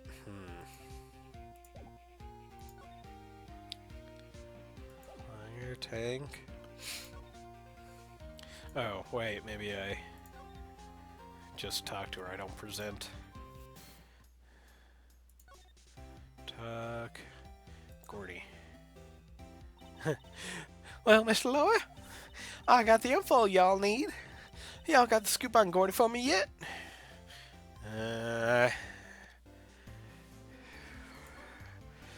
Huh? Gordy? Oh, we found him already. What? I haven't seen any monsters yet. Y'all for real? Gordy really exists? Wait, I need proof. Y'all got a photo? I have proof. Of course I have proof. No fair, Nick. It was when I was went to the bathroom, wasn't it? That's when you made me contact with Gordy. Made contact. Enough jabbering already. Let's see your proof. Larry's air tank? What are y'all doing with an air tank? This is Gordy. Excuse me? What exactly are you saying, Nick? There's a stand near here, a hot dog stand. There's a giant inflatable samurai doll there. About a week ago, an idiot who happens to be a friend of mine tried to fill it. He used this air tank, and when the valve blew, the tank flew into the lake. Apparently, it made a pretty loud bang when it flew. Bang? Tank, along with the still deflated Steel Samurai, fell into the lake. At the same time, Popcat doesn't sue Blizzard for the Jewel crafting minigame. It's Bejeweled. Well, didn't PopCap make a Bejeweled add-on for WoW at one point? Or wait, what's that? Peggle. I could have sworn there was both. Or maybe it was just Peggle. Oh well, anyway. A couple was taking a photograph on the lake. This photo. Wait, so you're saying that Gordy is really the Steel Samurai? Oh, well, that's a fine way to ruin a girl's dreams. I'm sorry, Lotta. Nah, it's okay, you win. I'll give you your info like I promised. Poor Lotta. So tell us this information you have. Promise is a promise, I guess. I overheard the cops around here saying something about the witness tomorrow. Said he's the caretaker of the boat rental place up the path there. Boat rental? There's someone in there? I mean, it looks so deserted. Just an old guy living all by himself. Y'all should go check it out. Thanks, Lida. We will. Let's get cracking, Nick. Hold on. Something else? Yeah, night of the murder. My camera clicked twice, y'all know. Wait, so you have another photo? Well, yeah, but there's nothing in it at all. Just a lake. Figured it wouldn't be much use as evidence, so I kept it to myself. Well, might not be helpful at all, but here, take it. Second lake photo added to the court record. I knew it. So it has been since I spawned on world, and I shall. Your birthday. I see. Well, if I don't see you or talk to you before then, happy birthday, dude. I mean it. Bye now. Y'all take care. Time for me to pack up and leave. Poor Lida. It's all Larry's fault. The legend still lives on, I guess. The legend? Yeah, Legend of Larry, familiar to all who know him for any length of time. When something smells, it's usually the butts. Someone should whip that butts into shape. Yeah, okay. Yeah, happy didn't die in 364 days. Day. Yeah, that's a really dark way to put that, sweetie. But yeah, exactly. Well, puns in Japan, or in the Japanese version, his name is Yahari, which sounds like Yapari, which means I knew it. So, Yapari, Yahari. I knew it, Yahari. So, yeah. There's puns all about in the Japanese version, too, so consider the source, I guess. December 26th, boat rental shop. Hey, Nick. This is the boat shop that Lotta was talking about. You're right. Doesn't seem to be anyone around at all. Well, let's go check it out anyway. Okay. Small boat rental shop. Doesn't look like anyone's around. Small boat rental. Can I move into it? Caretaker shack. Okay, I guess I can. I'm going here. Hamilton Comedicon, yes. God, why can I not English today? Ugh. Data prowess. Let's see. Celebrity guests. Oh, just David Franks and Corey Feldman. Dukes of Hazzard. Yeah. Hey, Denise Crosby. I wonder what she's been up to. Tom Morga, that'll be interesting. Coco Beware, Mike Foley, even Sherry, Inspector Gadget, uh-huh. Not really a whole lot. I mean, Jason David Frank, yeah, that's always good. What about comic guests? Tom Cook, Phil Orps. Not really anyone I know. Okay. Well, sounds cool. Have fun, man. December 26th, Caretaker Shack. Meg, that you? Eek. Hey, is that Keith with you? Where have you two been? I've been worried sick. Why is he southern? Nick, you handle this. I think I'll leave this one up to you, Maya. Meg! Yes? Finally made up your mind, have you? My mind? You'll run to the pasta shop when I'm gone. Pasta? Glad to hear it, glad to hear it. You make your old man proud. When you kids left the house, I didn't know what to think. How am I supposed to keep running this place, an old man like me? That's the only reason I watch the Power Rangers. Yeah. Polly, the kids are home. Hello, Squawk! Nick, what was that? I am so fucking stupid. Yeah, I am so fucking stupid. Hey, Parrot, the one on that perch. Keith!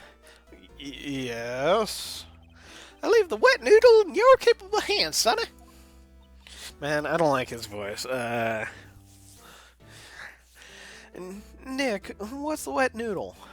Based on the available evidence, I'd say it's the name of his pasta shop. Okay, I need a slightly disheveled man.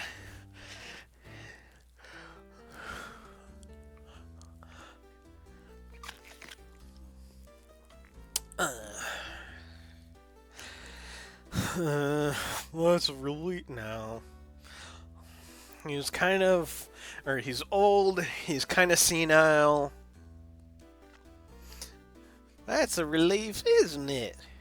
That's a relief, isn't it? There we go, okay. Hello, Squawk! Damn it, I just forgot his voice. Yep. He fell asleep. I guess he's relieved.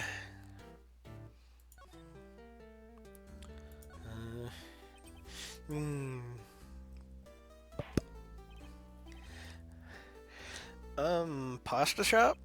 Yep. To think, the wet noodle will live on... No, I don't like his voice. Yep. To think... No. Shit. I had the right voice before, but I didn't have enough dialogue to get it stuck in my head. Yep. To think... No, that sounds a little hillbilly. Yep. No. Yep. No, I'm too high. Yep. To think the wet... No. To think the wet noodle will live on when I'm gone. Not a little too nerdy. Huh. Damn, how do I come up with this voice? Yep. No. Man, do I only have 3? I can get a Green Ranger Funko autograph for you with his name. Yeah, no Funko for me. Yep. Yep. To think the wet noodle will live on when I'm gone. No. I need someone who sounds like they were beaten up by the world. Yep. To think the wet noodle will live on when I'm gone. No, it sounds southern. Yep. To think. No. To think the wet noodle. No.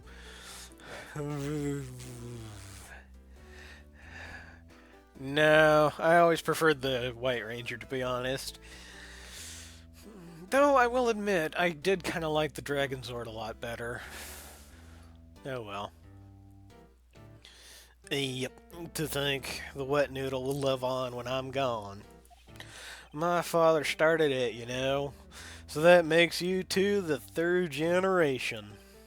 Meg. Yes? Tomorrow we'll start with the secrets of dough tossing. Dough tossing? You too, Keith. Yes? You'll be the best pasta wrangler the West has ever seen. Why do I have a southern accent in every voice that I do? God damn it. Ah. Okay.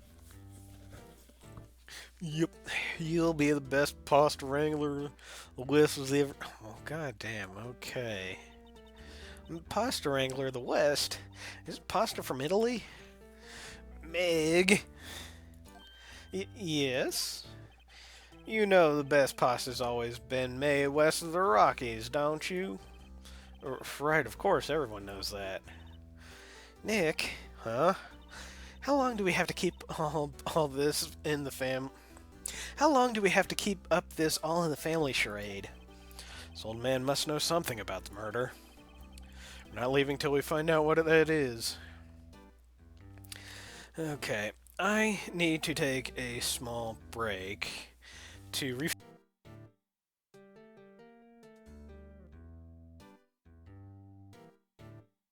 am muted. Okay, I am going to take a break. Gonna get some water, stretch my gums, loosen my lips, whatever I gotta do to apparently come up with a better voice for this old guy. Okay, I'll be right back.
You rule the channel now, huh?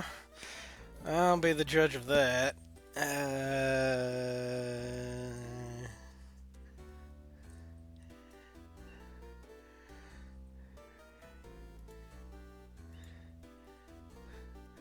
Dang. Okay, well, yeah, okay, never mind. Shit, I just lost the voice again. Yep. I guess I can. No, I guess I can. Do boom bottle. Mm. This is a boat rental shop, right? What are you talking about? This here's a palace play. This here's a palace of pasta, the wet noodle. Though now that you mention it, we haven't gotten many orders for spaghetti yet. All the kids come up and say, "Yo, dude, we want to ride in one of your boats." That's why I keep them boats out there. Youngsters this day, darned if I can understand them. God, why am I so frickin' southern? Sweetie, I blame this on you. I've somehow inherited your southernese. I don't know why. But it only happens when I try and do voices. Isn't that odd? Of course, I can't tell if I have a southern twang to my voice now that I think about it. That would be annoying. Youngsters these days, darn if I can understand them. I'm pretty confused myself. Nick, this isn't going anywhere. But this old man is the witness tomorrow, right? I do. I do have a southern twang. Yeah, I know you do, sweetie. Or when you sing, it's very well. Of course, it's very southern because I'm south of Canada. I'm in Kansas. I'm north of Texas. That's the middle of everything. Kansans don't have a accent. Well, they have a null accent. I think that is the technical term. Anyway, we've got to find some way of getting information out of him. Okay. Examine the bird. Wow, what an amazing parrot that is. Good morning. ... Hello. ... He ignored me.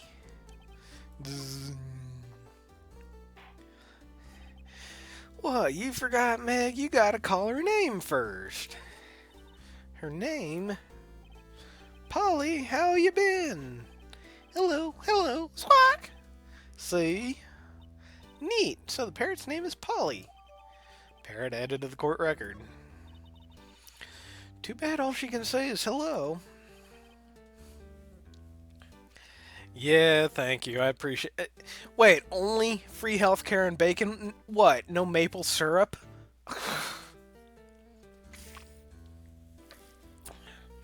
You hear that? Bob Zombie won't let us, or won't give us free healthcare, free, what was it? Free bacon and free maple syrup. Jeez. What is up with that? Oh, silly kitty. Oh, Paul, I can say lots of things. You just need to know the secret words. The secret words?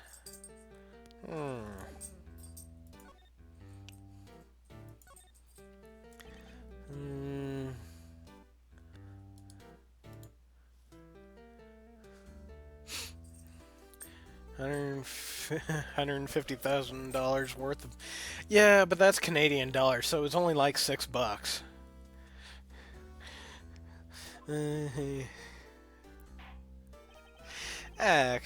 memory's gotten worse of late. That's why I just tell everything important to old Polly here. Everything important? I wonder. Polly, what's the number to the safe? 1228, squawk! Alright. Hey, Polly, watch it, will ya? See, Nick, all it takes is a little clever thinking. And a criminal mind. Quick, Nick, write that number down. Hey, don't get me involved in your little heist schemes.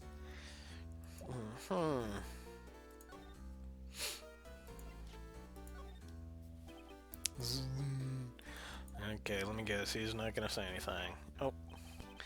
Now listen here, Keith. Remember that tricolored pasta you were talking about? Our rainbow lioli.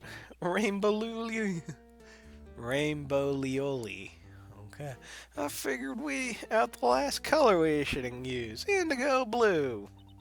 Indigo blue? That didn't seem to work the way I thought it might. Hmm.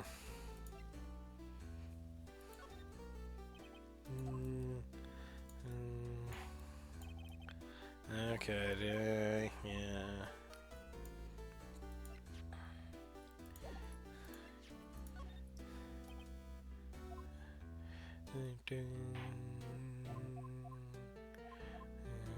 Okay.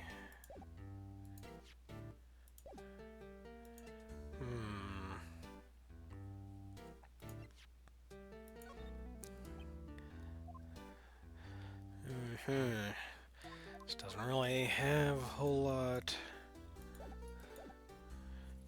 Let's see.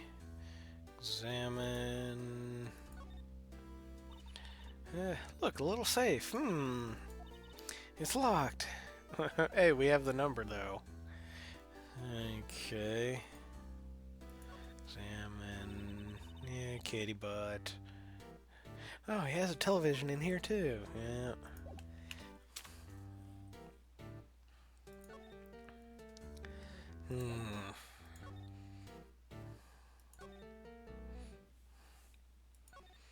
Well, not really anything. Like entrance. Do we got any other?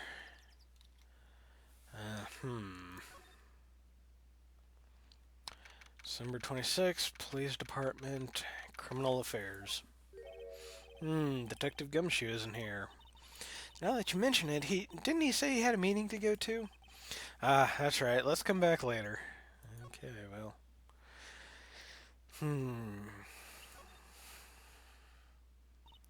Ah, fresh air. I gotta say, freedom feels great.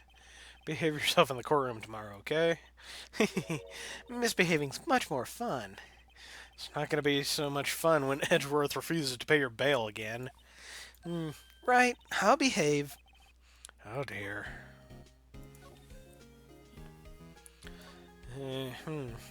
Well, what should we do? I don't know. I've been in the detention this whole time. I think I'll let you decide what we should do. Deal? Yeah. Well, any thoughts you want to share? Well, I was in detention all day. I think I'd like more time to think.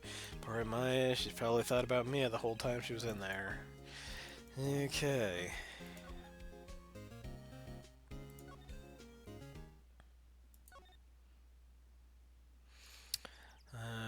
Gourd Lake. Well, the only thing that we have thus far... Oh, I wonder...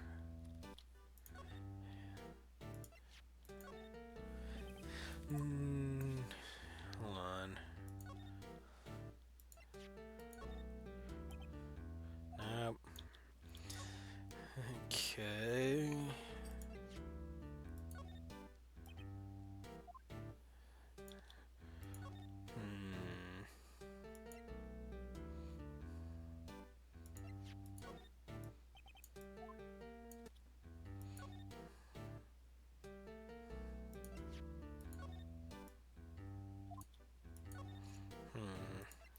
Well, just here, maybe attorney's badge.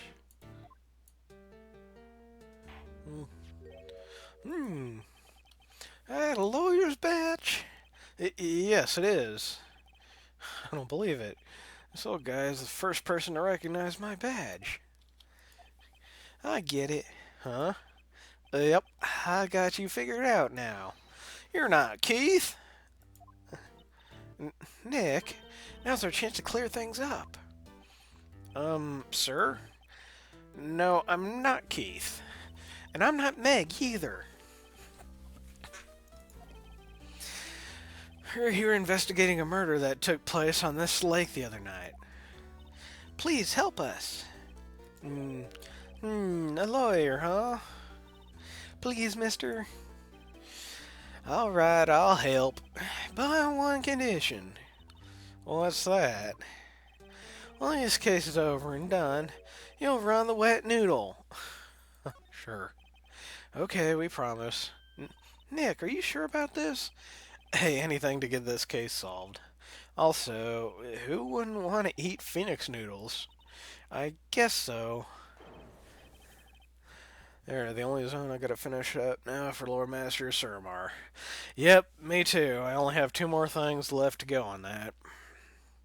That's my boy. Good for you, Keith. Wait, didn't I just say... You too, Meg. Yes? Wow, she was very mannish there. You bring a tear to your old man's eye, you know. Now, what was it you wanted to know? Speak up, Polly. Hello, hello, squawk! Now he's talking to the bird again. How do we get him to talk to us? Oh, nothing.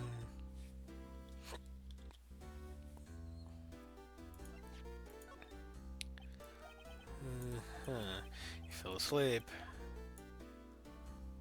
And he wakes up again. Okay. You know about Gordy? Nope.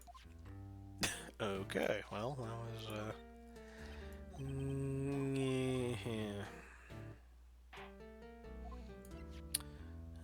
Hmm.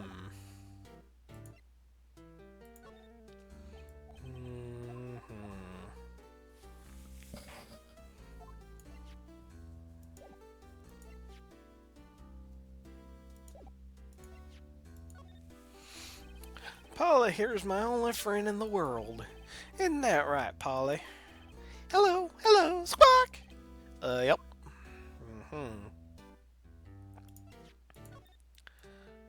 He falls asleep.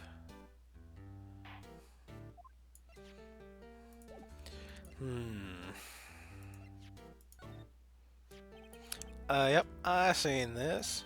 You know something about this, sir? Keith? Yes? It's okay. You can call me Dad. Dad, you know something about this? Yep. The other night, out on the lake. Yes, yes? I know all about that. I seen it. What? Tell us what you saw. Well, I suppose, since you're taking over the shop and all.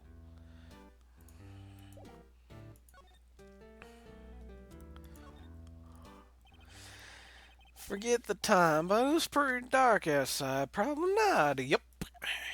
It was after midnight, but okay. And I heard this bang, so I looked outside.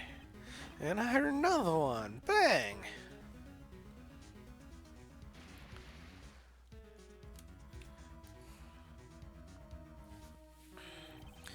A little while later, the boat comes back.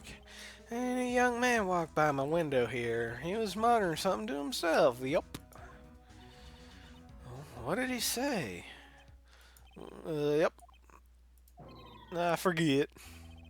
I'll remember tomorrow in court time. I promise. We need to know earlier than that. You know what, eh? Little Terry was just here. Terry? Oh, yep, that kid next door. You always used to make him cry, remember? He was wearing this tattered old coat. Got himself some whiskers growing out of his face. Must be talking about Detective Gumshoe.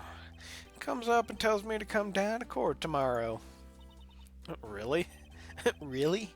Somehow I don't think we're going to get much useful information from this guy. Maya, maybe we should be leaving. I think you're right. Oh, wait, I had one more question. Huh? Polly, have we forgotten something? Squawk! Don't forget DL6. Squawk! Huh? What'd you just say, Nick? One more time, Polly. Don't forget DL6. Squawk! What? The DL6 incident? Hey, mister, I mean, Dad! This is getting weird. Who is this old guy? Why would that bird Polly know about DL6? We have to figure out who that old man is. Oh, what? He locked the door from the other side. Who could that old man be? I think I need to do a little more research on this DL6 incident. Maybe I should ask Detective Gumshoe. Okay. Donk. Dun, dun, dun, dun, dun, dun. And Criminal Affairs Department. December 26th, Police Department. Criminal Affairs. Hey, pal. Long time no see. You don't look so happy. What's wrong this time? Actually, we wanted to ask you something. Yeah? God damn it, every time I talk, then I get this southern twang in my voice. I don't know why. I don't even know why I'm doing it right now. God damn it.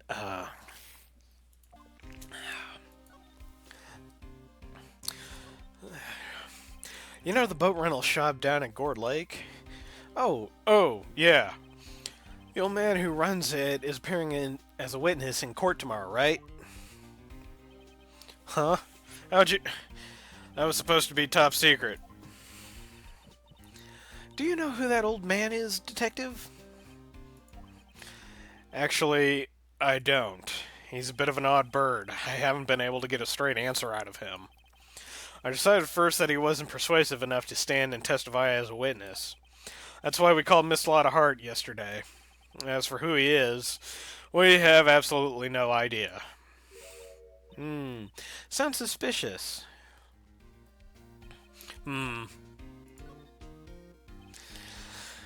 Detective Gumshoe, please help us. Huh? We need to know about the DL6 incident. That was when Edgeworth's father died. I can't help but think that it has something to do with this current case. To tell you the truth, I don't know much about DL6 either. Mr. Edgeworth forbade us from reading the file, so I'm afraid I can't show you them to you either, pal. What? However, if you can convince me somehow that the DL6 incident is related to this case, well, I guess I'd consider opening the file up. Well, how about we show him the bird? Yes, let's give him the bird. What's that, a parrot? The old man at the boat rental shop's parrot. The parrot knew about that incident. That incident? DL6. What? Polly, have we forgotten something? Squawk! Don't forget DL6! Squawk! Huh? I'm pretty sure that old man must have taught her that word. Yeah, but how would that old man know about the DL6 incident? Wait, what if that old man was connected to DL6? Nick, you think he might be? I get ya. Sounds like you need information on the DL6 incident. Through there is the station's record room. They'll give you special permission to go in and find what you need. All right, way to go, Detective Gumshoe. Okay, Nick, to the records room. I guess it's time we faced Edgeworth's past.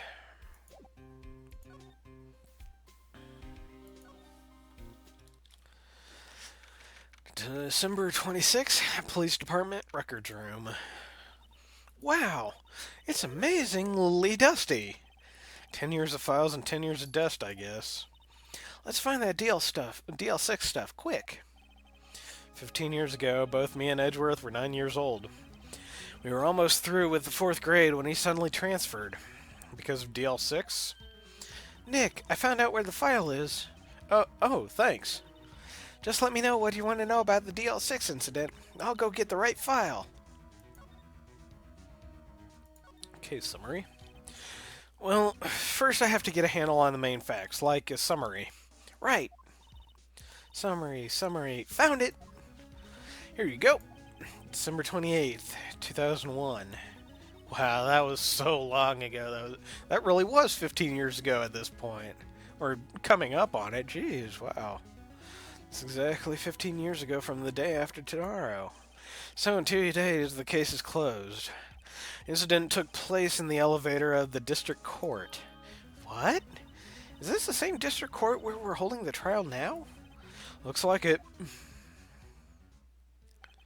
There was a large earthquake at 2 p.m. on that day. Part of the court building collapsed and all of the lights went out. Man, look at that jitter. Wow, that was some earthquake.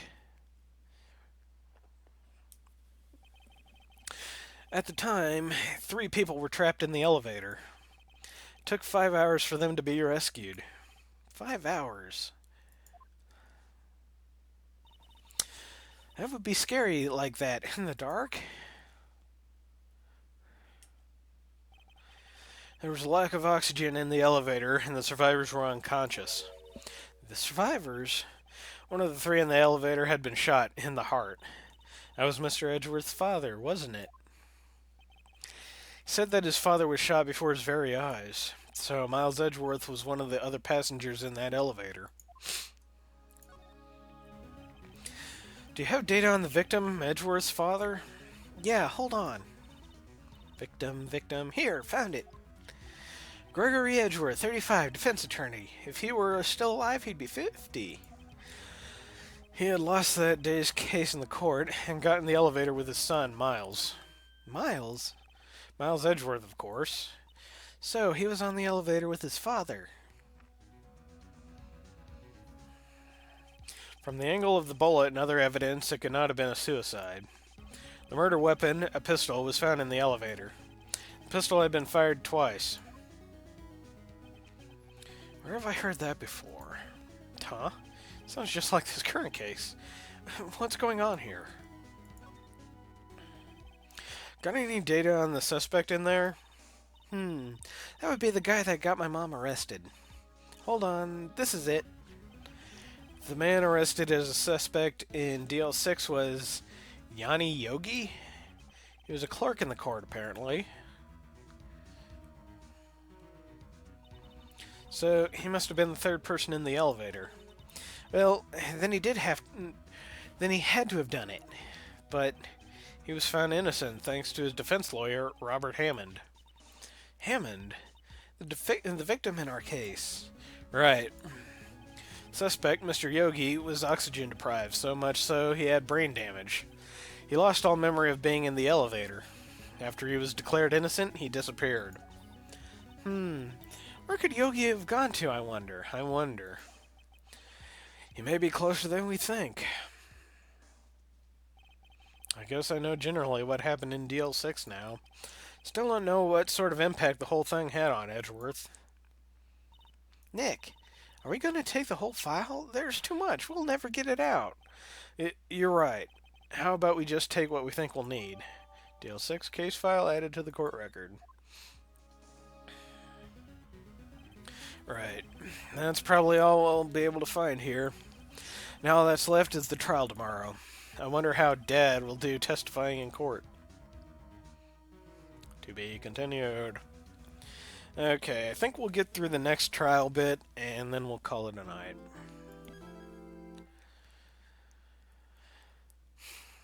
Actually, I'm not sure how much longer. I know there's a fair bit. There's at least one more trial. Ace Attorney. Not Dual Destinies. Phoenix Wright, not the trilogy. Apollo Justice, Ace Attorney. There we go. Spoiler-free walkthrough, even though I already know. Turnabout goodbyes. Evidence. Trial. Evidence.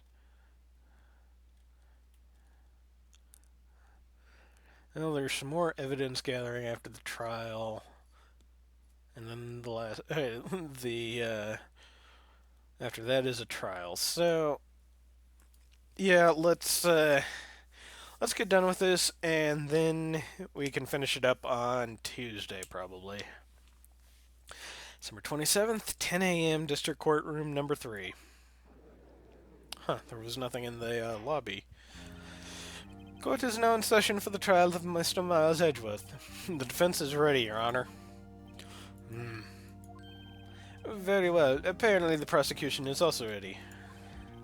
There, I need Lore Master, Diplomat, and to finish my Class Hall campaign now. Yep, you're almost there. Mr. Von Kamma, your opening statement. Very well. No opening statements, so... Not so fast, Judge. I was taking a meaningful pause before speaking. Right, of course. A prediction.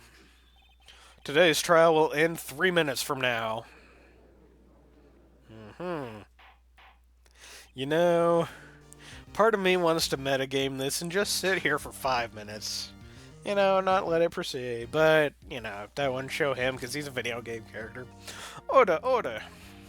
Mr. Von Kammer, what is the meaning of your statement just now?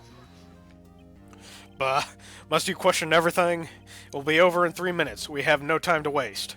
I'll call my witness now. Right. I call my witness, my decisive witness, to the stand.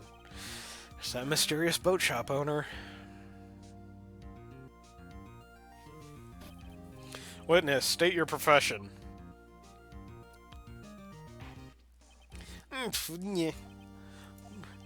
I am the proprietor of the restaurant, the Wet Noodle. God damn it, I can't even remember his voice. Oh.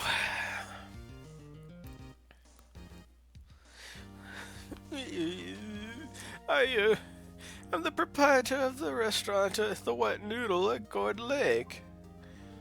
Well, close enough. And I also rent boats. The night of the incident, you were in the boat rental shop, correct? Yep. Yep, I was. Please testify. Wait a second.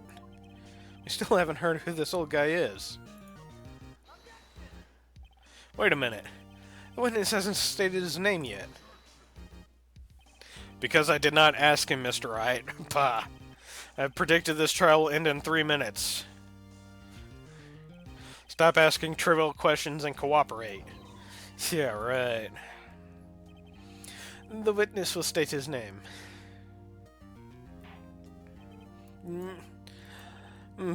Well, I'm not really sure. Yep. What do you mean? My, memory. Your Honor, the witness does not remember anything beyond the last several years. Ergo, he cannot recall his own name. He can't recall, you say? Yes, but the incident in question took place 3 days ago. He can testify. Very well. Let's hear his testimony then, shall we? Witness? The night of the murder. It was the night of the 24th, just after midnight. Yep. I was in the restaurant where I rent boats as usual, and I heard a bang. Yep. When I looked out the window, I saw the boat just floating on the lake. And I heard another bang. Just about then, the boat comes back to shore and a man walks by my window. Very well. I'd like to begin the cross-examination. There is nothing to question in my witness's testimony. Ergo, no need for cross-examination. Besides, there are only 10 seconds left before our 3 minutes up. Wow. Okay. Judge, your verdict, now. Yes. Mr. Wright? What are you saying? Of course I'll cross-examine the witness. Very well, you may begin. Excuse me, Mr. Von Kammer? 3 minutes just passed. I see. Well then, let's just take our time. You may cross-examine the witness. Okay, that was a little absurd. It was the night of the 24th, just after midnight. Wait. It was the night of the 24th, just after... No, wouldn't that be the 25th? Yep, or just around then. Are you sure? Pretty sure, yep. When I talked to you yesterday, you were rather vague about the time. I'm surprised you seem so sure about it today. I asked him and he remembered. Isn't that right?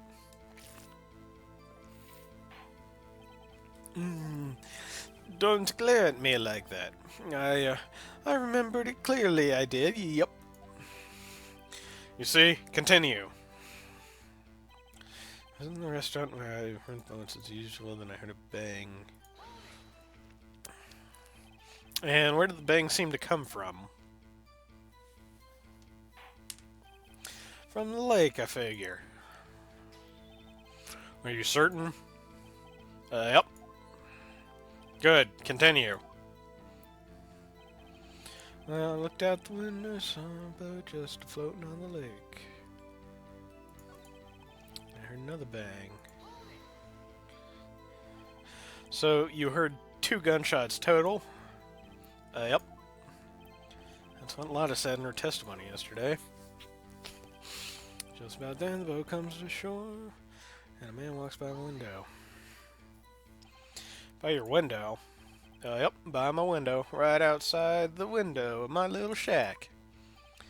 And could you see the man's face? Well, the fog was pretty darn thick, but he was right there in front of me. I saw him. This is a rather important detail. Please add it to your testimony. Tisk. I have a bad feeling about this. The man was a defendant. He was saying, I can't believe he's dead. Okay. Are you sure? Uh-oh. Dad!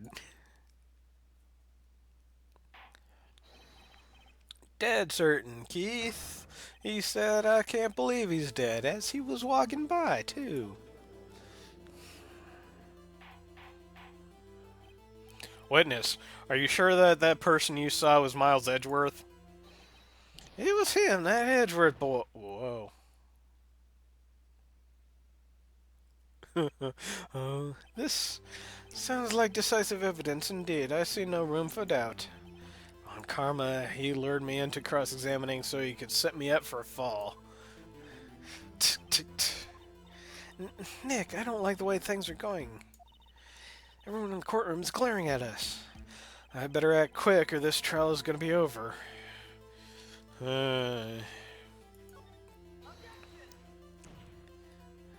Your Honor, we proved in yesterday's court that it could not have been Edgeworth who fired that gun. Mr. Wright, are you referring to the fingerprints from Edgeworth's right hand found on the gun? And the photograph showing a man firing with his left hand? Exactly. That is easily explainable. He could have wiped his prints after he fired. You are ignoring the truth of the matter here. Everything in this witness's testimony is true. Just lost in thought. What should I do? Your Honor, the witness claims that Edgeworth said, I can't believe he's dead. But his word is all we have. If he were telling a lie... Mr. Wright, in a court of law, the evidence tells all. Apparently, you have yet to realize even this basic fact. If you say his testimony is a lie, then show us proof. Ugh. Nick, do we have evidence? It's no good. There's nothing I can do. Are you sure? To be honest, I don't know what to do anymore. Please. Can you hear me, sis? Please. We need your help. Nick needs you.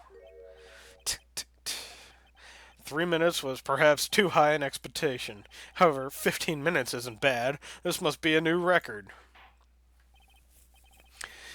Enough. The witness may leave the stand. Apparently I already did.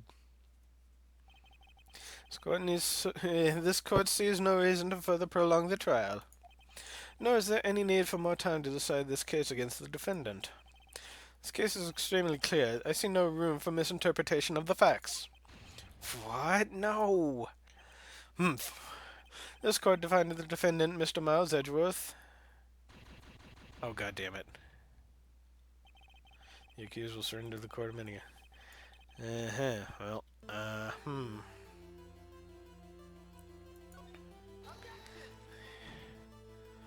Your Honor, we proved in yesterday's court that it could not have been... Yeah, we saw this. To the fingerprints from... Showing exactly. As it was explainable, he could have wiped his prints after he fired. You're ignoring the truth of the matter. Everything in this witness testimony is true. The judge is lost in thought. What should I do? I can't don't see any room to raise an objection. Better hold back and see how things develop, Nick. We have to do something. If you stay quiet now, Mr. Edgel will be found guilty for sure. It's no good. There's nothing I can do. Are you sure? To be honest, I don't know what to do anymore. Please, can you hear me, sis? Please, we need your help. Nick needs you. Test, test, test. 3 minutes. Okay. Well, let's go back to this. The man was the defendant. He was saying, I can't believe he's dead.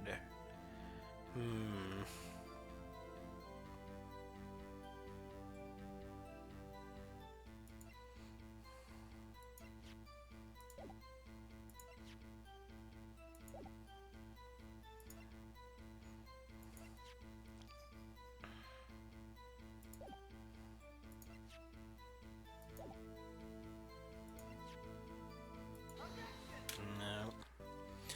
Oh, crap, I can't remember. Are you sure? Oh. And crap, I can't remember.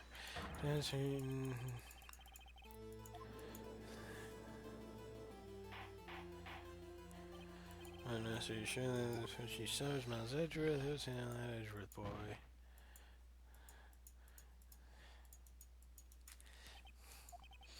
Well, sounds like decisive evidence indeed.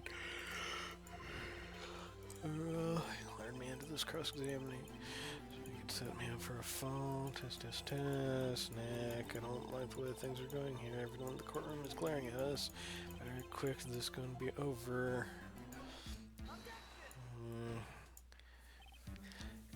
Your Honor, we proved in yesterday's court that it could not have been Mr. Yeah.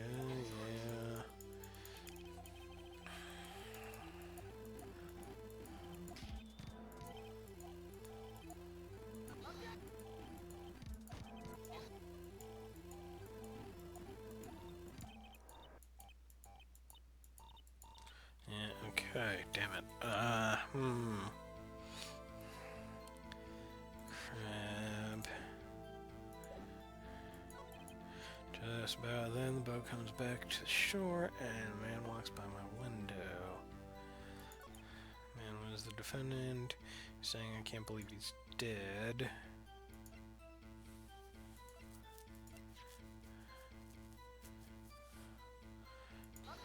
Nope. Crap, I can't remember. Another bang. Looked out the window. Saw a boat. Wait a minute. Didn't she give us another photo? Shows an empty lake.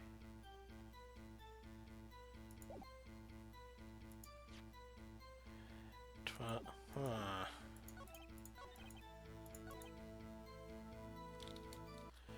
I have an idea. Nope. Damn it. And I wish I didn't have to close tomorrow. Yeah. That, Good bang. So both. No, damn it. To the windows. Another bang. So then the boat comes back to shore and the man looks.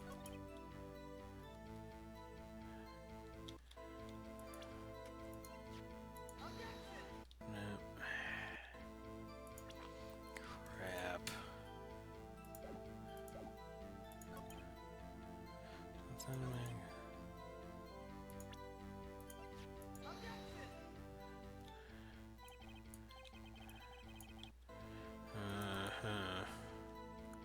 And walks by a window. My window. Okay, nothing there. If I know Von Carmine spent time preparing the witness, I'm not going to find contradiction very easy in this testimony. It's tough being a lawyer. Yeah. Crap. Just after midnight. Shows an empty lake taken automatically at. Heard a bang.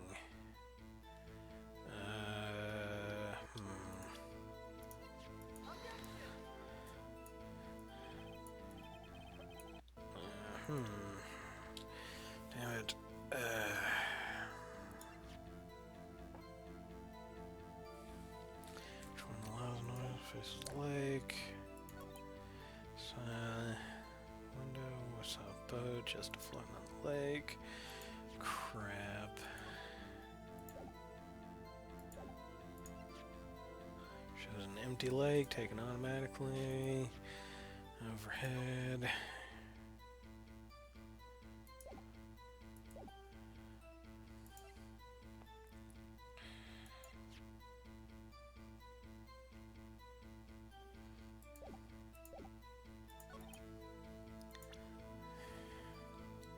No wonder.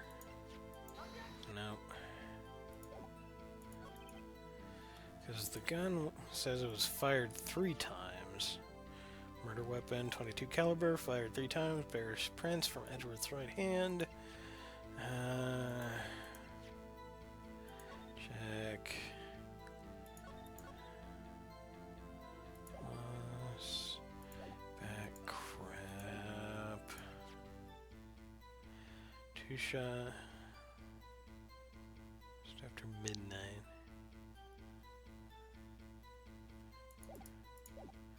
Crap.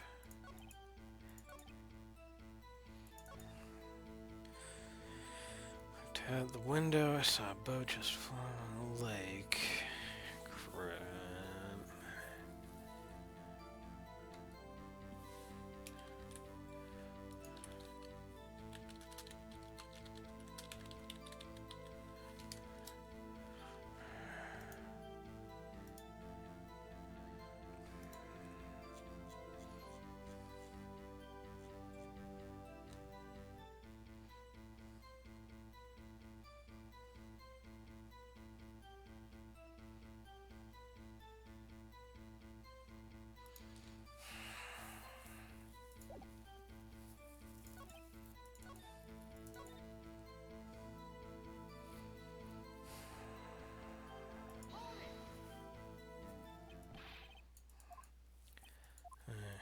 Okay, yeah, we saw this one.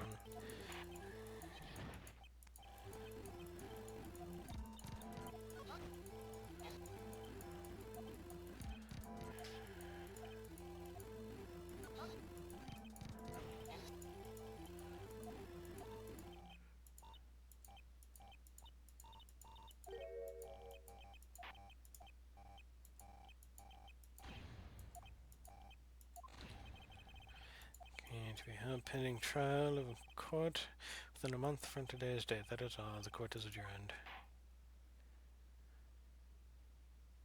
Oh, I should have. Who was that just now? Me. Huh? What? Larry? What are you doing here? Well, okay. Yeah, apparently, I forgot about that. It's supposed to be a fake out. Listen, you gotta listen to me. Oh! I was there in the park the night of the murder, baby. I wasn't sure about it until just yesterday, but today I remembered it.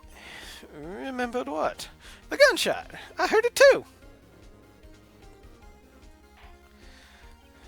Order.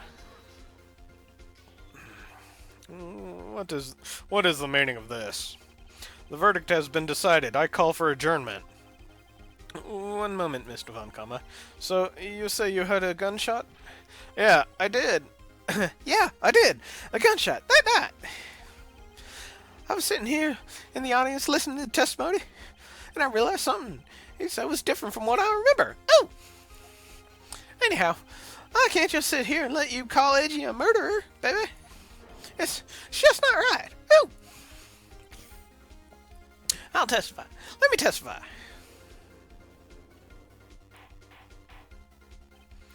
Order, order. Well, this is the first time something has happened like this in my court.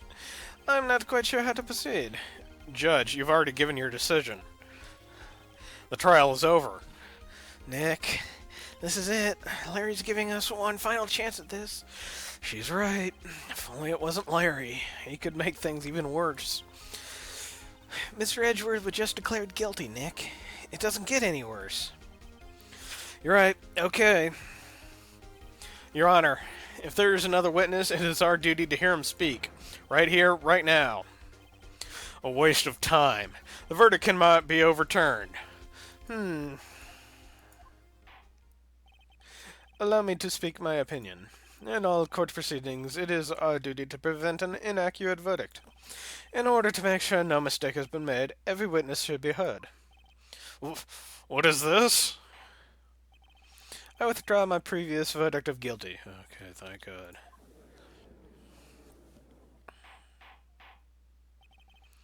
Mr. Von Comma, I order you to call the new witness to testify.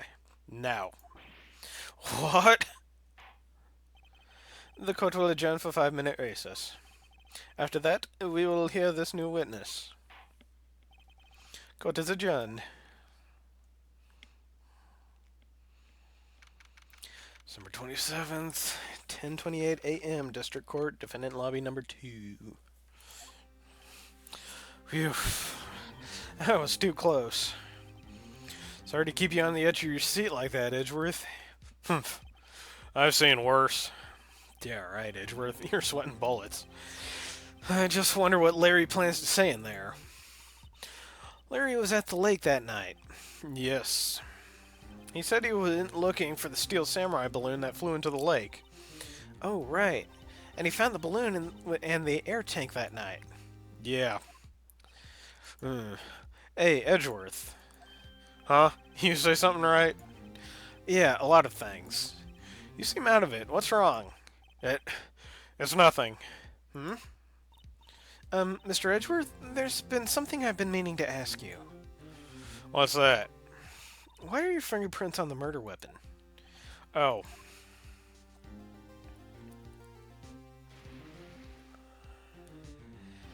When he fell into the lake, I went into a daze. I couldn't understand what had happened. I couldn't think straight.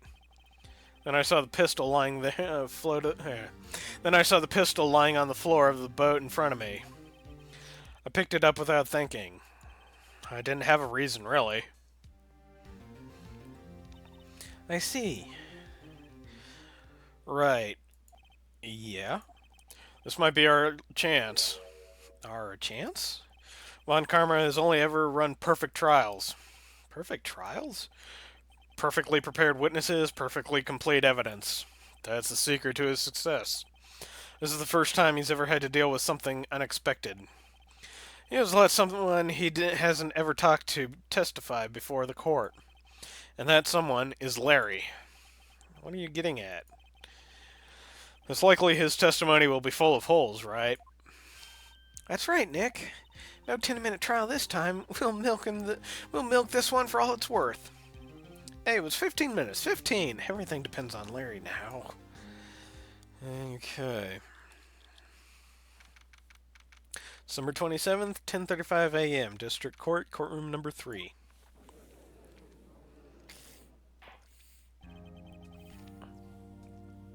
Court is now back in session. Witness, please testify to the court about everything that you saw on the night of December 24th. Right. Leave it to me. Please, Larry, don't mess this one up. I hate to admit it, but you're our last chance.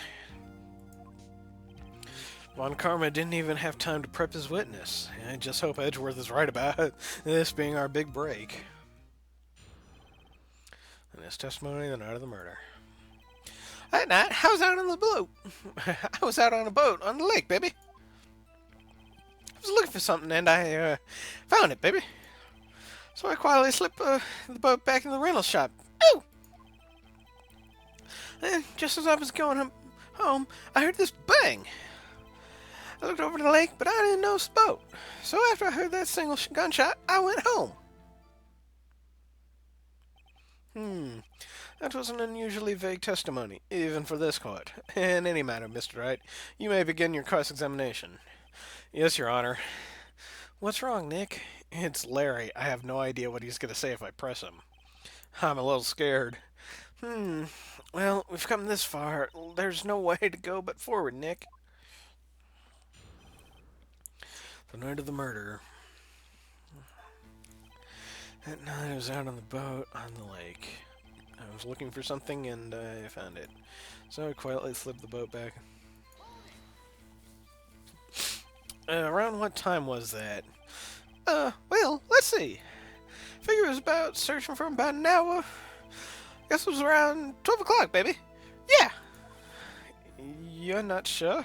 Hey, don't give me that face. I'm not some sort of human sundial, okay? Oh! People use watches these days, Larry. Man, just what I was thinking. Where's bang? Where'd the sound come from? Yeah, well, I'm not too sure about that. I looked around, you know, baby. Did you look at the lake? Yeah, look. Looked out of the lake and I didn't notice the boat. Wasn't there a boat on the lake? Order, order. Well, Mr. Butts? Whoa, whoa. Everybody just calm down, okay? Ow! I mean, it was that real foggy that night, baby. I'm not quite sure whether there was a boat out there or not. Oh, okay, no problem. That's just the most important part of this case. So, after I heard that gunshot, I went home. So you only heard one bang, correct? Yeah. Huh. Well, Nick? It's pretty wishy-washy testimony, wasn't it? Guess I should just start working on the contradictions. Sorry. I wish I could be more helpful. I wish I could call my sister. Night. Okay, well,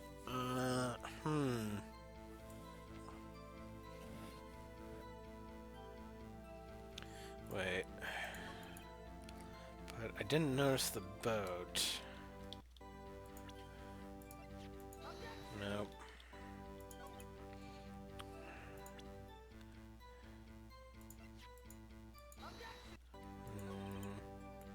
Gunshot, I went home. Okay. Wait a second, Larry. What? You only heard one bang. You're sure? That's what I said. Ow!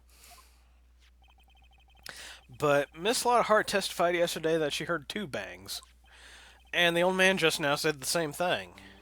They both heard two gunshots that night. Huh? Were you even listening? Were you paying attention at all to what they said? Yo, Nick, please, baby. Huh? You know, something's been bothering me. I'm a witness, see? I'm like a customer here. Oh! So you gotta treat me nice and stuff, okay? Mr. Butts. What? You only heard one gunshot. Are you sure? I'll tell you the truth. I'm not sure. Eh? Not sure? How could you not be sure? Yeah, well, I'm gonna miss the other gunshot, baby. I was, listening to something else. Something else? But, my radio, dude. On my headphones. Ooh! What? Order, order, and stop that booing. Mr. Butts, you were listening to the radio on your earphones? Yeah, so what? That a crime? Ooh! I listen to my radio. Everybody listens to the radio, baby. What's the big deal? Mr. Von Comma, your opinion? Waste of time. I do not accept this witness, nor his shoddy testimony. Well, Mr. Wright, should he continue the testimony? Yeah. No, shit. Wrong button. Continue.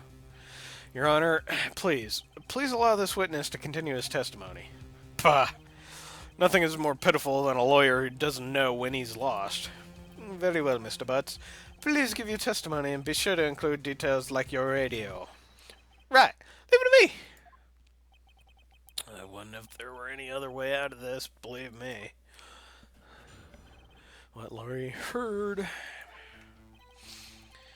It's lonely. Being alone on Christmas Eve. Oh! That's why I was listening to all request show on the radio, see? I was listening to it real boomy like. But I'm sure I heard that gunshot. Oh! I remember exactly when the DJ...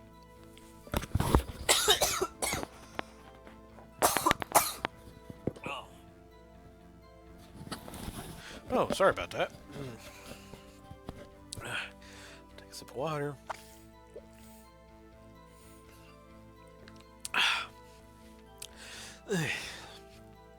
I remember exactly what the DJ was saying when I heard it, too. Okay. You were listening to your radio at a high volume? Yeah, what's the big problem? Can't a man listen to his radio in peace? Isn't it the free country? Oh! I truly believe Larry has no idea what the problem here is. Judge, can you believe a word this witness says? What he heard was probably nothing more than a drum beat from the radio. True enough, it is difficult to believe this testimony. Wait, Your Honor. The witness said he remembers exactly what the DJ said when he heard the gunshot. Excuse me, DJ? An announcer, the guy who says things on the radio. Anyway, what this means is, when he heard the sound, no music was playing. The DJ only talks between songs, so he could have heard the gunshot from the lake. I'd like to cross-examine the witness, Your Honor. Very well, Mr. Wright.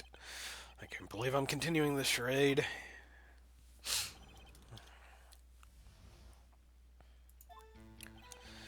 It's lonely. That's why I was listening to the Holocaust show. I was listening to a real booming loud like, but I'm sure I heard that gunshot.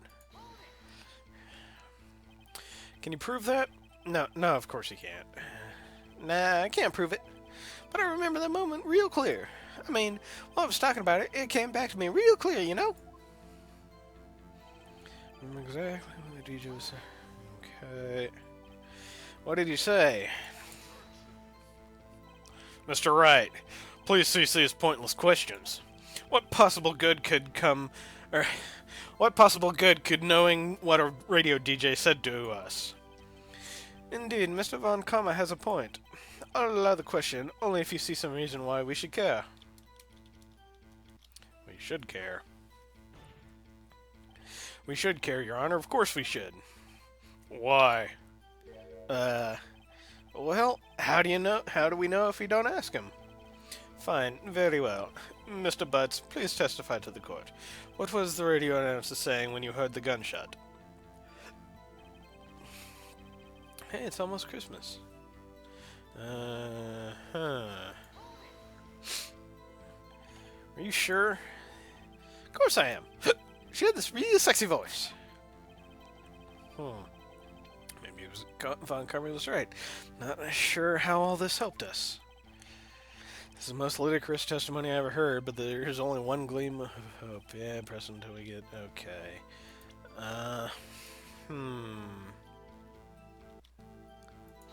No. Back.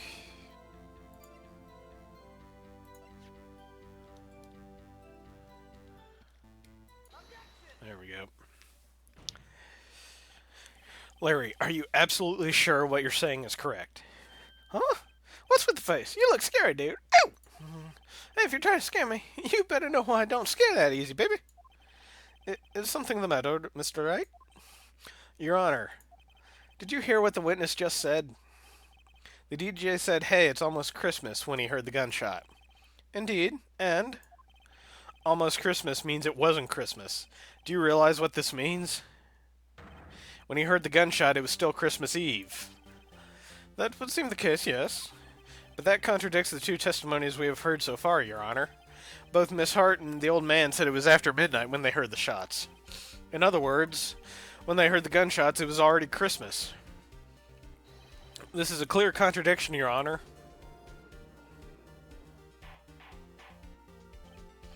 Order, order. What does this mean? The two prior witnesses heard gunshots after midnight. However, this witness says he heard a gunshot before midnight. Judge, the answer is simple. The current witness is plainly mistaken. Just look at him. Suspicious. What? Well, Mr. Wright, what do you think about Mr. Butts' claim that he heard before midnight? I'm gonna say Larry's right. Larry's not mistaken, Your Honor. He heard that gunshot before midnight. Intriguing. Intriguing. I'm assuming you have evidence for this wild claim? Show me evidence there was a gunshot before midnight. Now, finally. Look at this photograph. This was taken by our witness yesterday, Miss Lotta Hart, with her automatic camera. The timestamp on the photo reads December 24th, 11:50 p.m. Oh, yeah? But there's nothing on the lake in this picture. Your Honor, the real issue here is not why nothing is shown in this photograph. It is why this photograph exists at all. What do you mean? Your Honor, this photograph was taken by an automatic camera. That camera was set to go off in response to loud noises. Aha! Correct. There was a loud noise on the lake at 11:50 p.m. That's why this photograph was taken. In other words, when Larry heard that gunshot, it was almost definitely Christmas Eve. Indeed, it would seem that is the case. Then where does that leave us? Miss Hart testified that she heard the gunshots after midnight. Are you claiming she was mistaken? Not at all, Your Honor. It is a fact that the camera also triggered at 15 minutes after midnight. Your Honor, that night there were 2 sets of gunshots with a 25-minute pause between them. Why would this be? Don't be fooled, Judge. That camera was set to respond to loud noises. Yes. There's no proof that the loud noise at 11:50 was a gunshot. Why, the witness could have sneezed, triggering the camera. Hey, my nose was clear that night, man. Clear! Ooh! Well, Mr. Wright, there's no turning back now. Can you prove that the loud noise at 11:50 p.m. was indeed a gunshot? Please show the court evidence if you have any.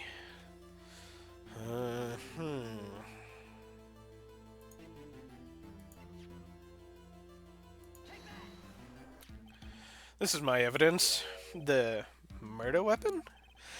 Something about this pistol is bothering me, Your Honor. Both of the witnesses who testified yesterday heard 2 gunshots. However, this murder weapon was fired 3 times. When, then, was the last shot fired? Only now have I realized the truth. That 3rd shot was the shot Larry heard just before midnight. Order, order. That would make sense of the evidence we've seen so far. However, this leaves me wondering exactly what did happen that night on the lake. Exactly. If this is true, there were 2 sets of gunshots, separated by 25 minutes. One at 11:50, another at 15 minutes after midnight. Why, I ask you, why? Uh-oh, I better think of something quick. Wait a second. Gunshots separated by 25 minutes. What's wrong, Nick? I have it.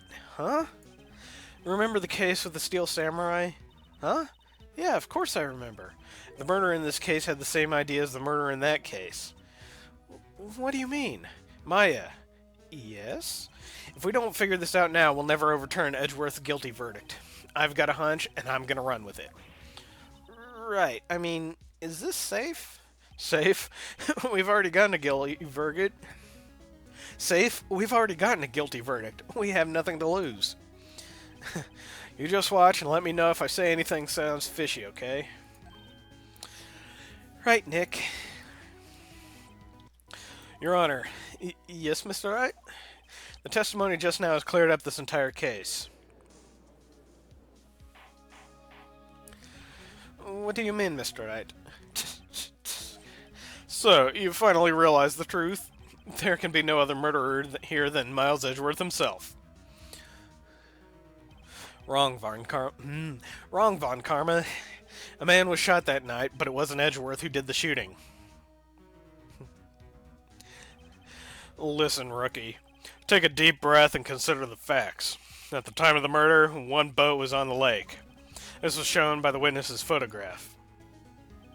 The defendant, Edgeworth, with his victim, the defendant, Edgeworth, and the victim, Robert Hammond, were on the boat.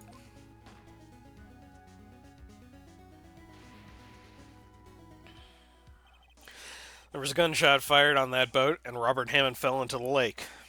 The distance of the shooting was 1 meter. It couldn't have been suicide. Well, the guilty party has to be the other man on the boat. I admit that it is hard to imagine any other possibility. Yes, but this assumes that the victim was shot at 15 minutes after midnight. Hmm? What do you mean by that, Mr. Wright? We have photographic evidence of the time of the shooting. The timestamp on the photo says 00:15. But Larry heard the gunshot 25 minutes before that. Robert Hammond was killed then, 25 minutes before the shot on the lake. That's the only way that Edgeworth could be innocent. Mr. Wright, are you quite mad? Explain who this is sitting on the boat. I'm going to say Edgeworth and the murderer.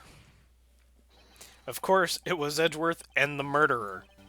After the murderer killed Robert Hammond at 11:50, he assumed the guise of Mr. Hammond and met Edgeworth.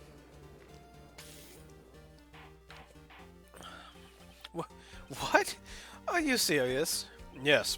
Edgeworth won't tell us why he went to the lake that night. However, I have a hunch. That night, Robert Hammond called Edgeworth to the lake. Now, Edgeworth didn't know Robert Hammond's face that well. That's why he didn't suspect anything when the murderer took Robert. That's why he didn't suspect anything when he took the murderer's place, or when the murderer took Robert Hammond's place. God damn it! I'm not sure what to make of all this. Ludicrous. Mr. Wright, tell us the name of the murderer then. The murderer's name? Right. It's I don't know. Actually, I don't know the murderer's name. You don't know? Bah, again, you waste my time. I don't know because he never told us. The murderer is the caretaker of the boat shop, that old man. At 11:50, he was the one who killed Robert Hammond. The caretaker of the boat shop. Where did he do this? There weren't any boats on the lake then. Why would he have to go all the way out of the lake just to shoot someone? May I suggest that the real scene of the crime was not in the boat? What? Well then, where did the murder take place? Show the judge where the murder took place. Blunk. Here, of course, the boat shop where he lives. That way he can meet with the victim without anyone seeing. Do you have proof that the boat shop was the scene of the crime? Recall Larry's testimony, if you will.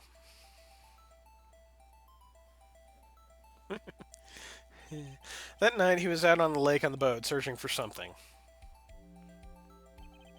He finds it, crashes into another boat as he returns it. Then, just as he's starting to head for home, he hears a gunshot. He heard a gunshot, Your Honor, even though he was wearing headphones at the time. In other words, the gunshot was very, very close by. And where would he be if he had just returned a boat? The boat shop.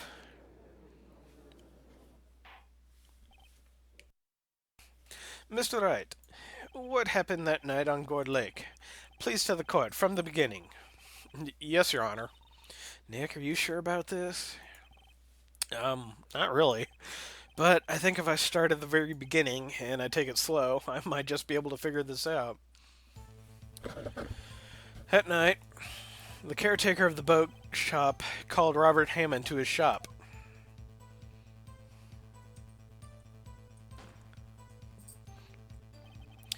This was around 11:50. That was when the gunshot that Larry heard was fired. After that, the caretaker put on Robert Hammond's coat. He became Robert Hammond. Then he got in the boat with Edgeworth and went out into the middle of the lake. Then, who fired the pistol on the boat, Mr. Wright? Of course, it was the murderer who shot the pistol. He shot twice, both missed Edgeworth on purpose. Wait a minute. Yes? Why would he shoot twice if he didn't mean to hit anyone? Details. Know this, Mr. Wright. The moment you run out of explanation is the moment you lose. Tell us why the murderer had to fire twice. To create a witness. I believe he shot twice to create a witness, Your Honor. Create a witness? The murderer lifts his pistol and fires one shot. That ensures that anyone who heard the shot would look at the lake. Indeed, Miss Hart did exactly that after hearing the first shot. Next, the murderer waits a bit and he fires again. Then,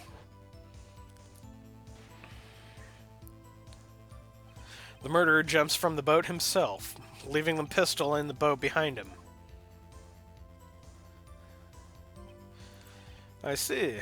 To someone looking from the edge of the lake, it would appear that one of the men on the boat had shot the other. The murderer didn't know about the automatic camera, of course. That's why he shot twice to draw attention to the boat. Once you realize that, everything else falls into place. The boat shop caretaker swam back to his shop, and he put Mr. Hammond's wet coat back on the body, and threw the body into the lake. This is what happened, Your Honor. These are the events that transpired that night on Gourd Lake.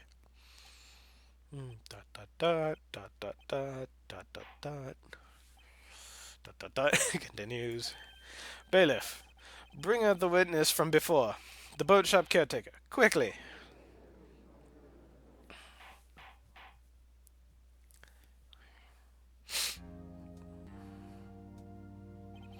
Very well. While we are waiting for the caretaker, I would like to ask the defendant, Miles Edgeworth, a few questions.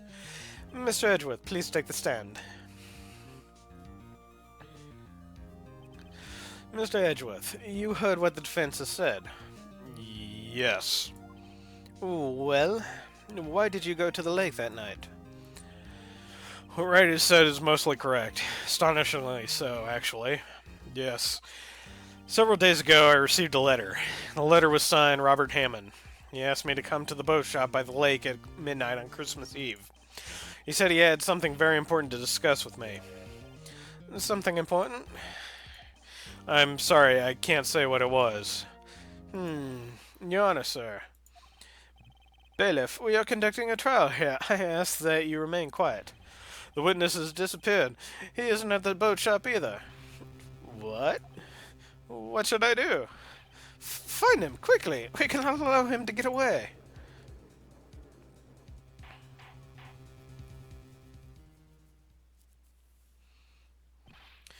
Mr. Von Kamma, your witness has disappeared. A search warrant has already been issued. It goes without saying that I cannot declare a verdict under these circumstances. I will extend the trial until tomorrow, the final day allowed. I request that the police department utilize all its forces to find that witness. Am I understood? One more thing. Just who is that boat shop caretaker? I think his identity becomes very important to the trial. I want him, and I want to know who he is. Very well. Court is adjourned.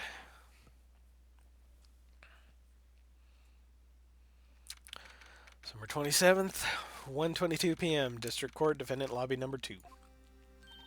Yay, Nick, you did it! Yeah. Well, at least we got out from under that guilty verdict. And what about Larry? That was something else. Even Von Karma didn't know what to do with his testimony. Larry really helped us out. Sure, once I sifted through his unique testimony. Still, he did save us. I just wish our case wasn't so down to the wire all the time. I know what you mean. Sometimes I feel like it's us on trial instead of our clients. Yeah, really. Hey, Edgeworth.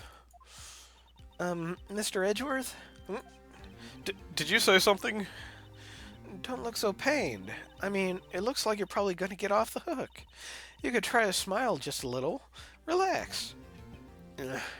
I'm sorry, but I fear it's not over for me yet. Excuse me. What do you mean? Right. There's something that's been troubling me for a long time now, and I don't know whether or not to tell you. Edgeworth? No, there's so little time left. I want to tell you, to get it off my chest, but... excuse me. I can't make up my mind. What is this about, Edgeworth? It's a nightmare I've had. God, I got the hiccups, damn it.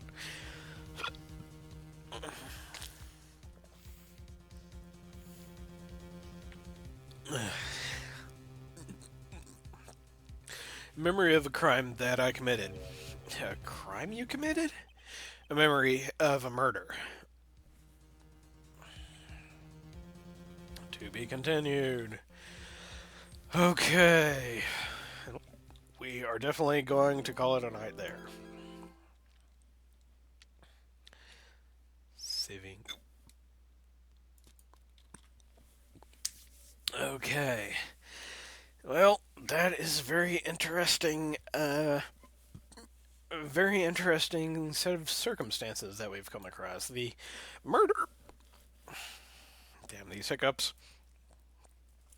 The murder does not appear to be.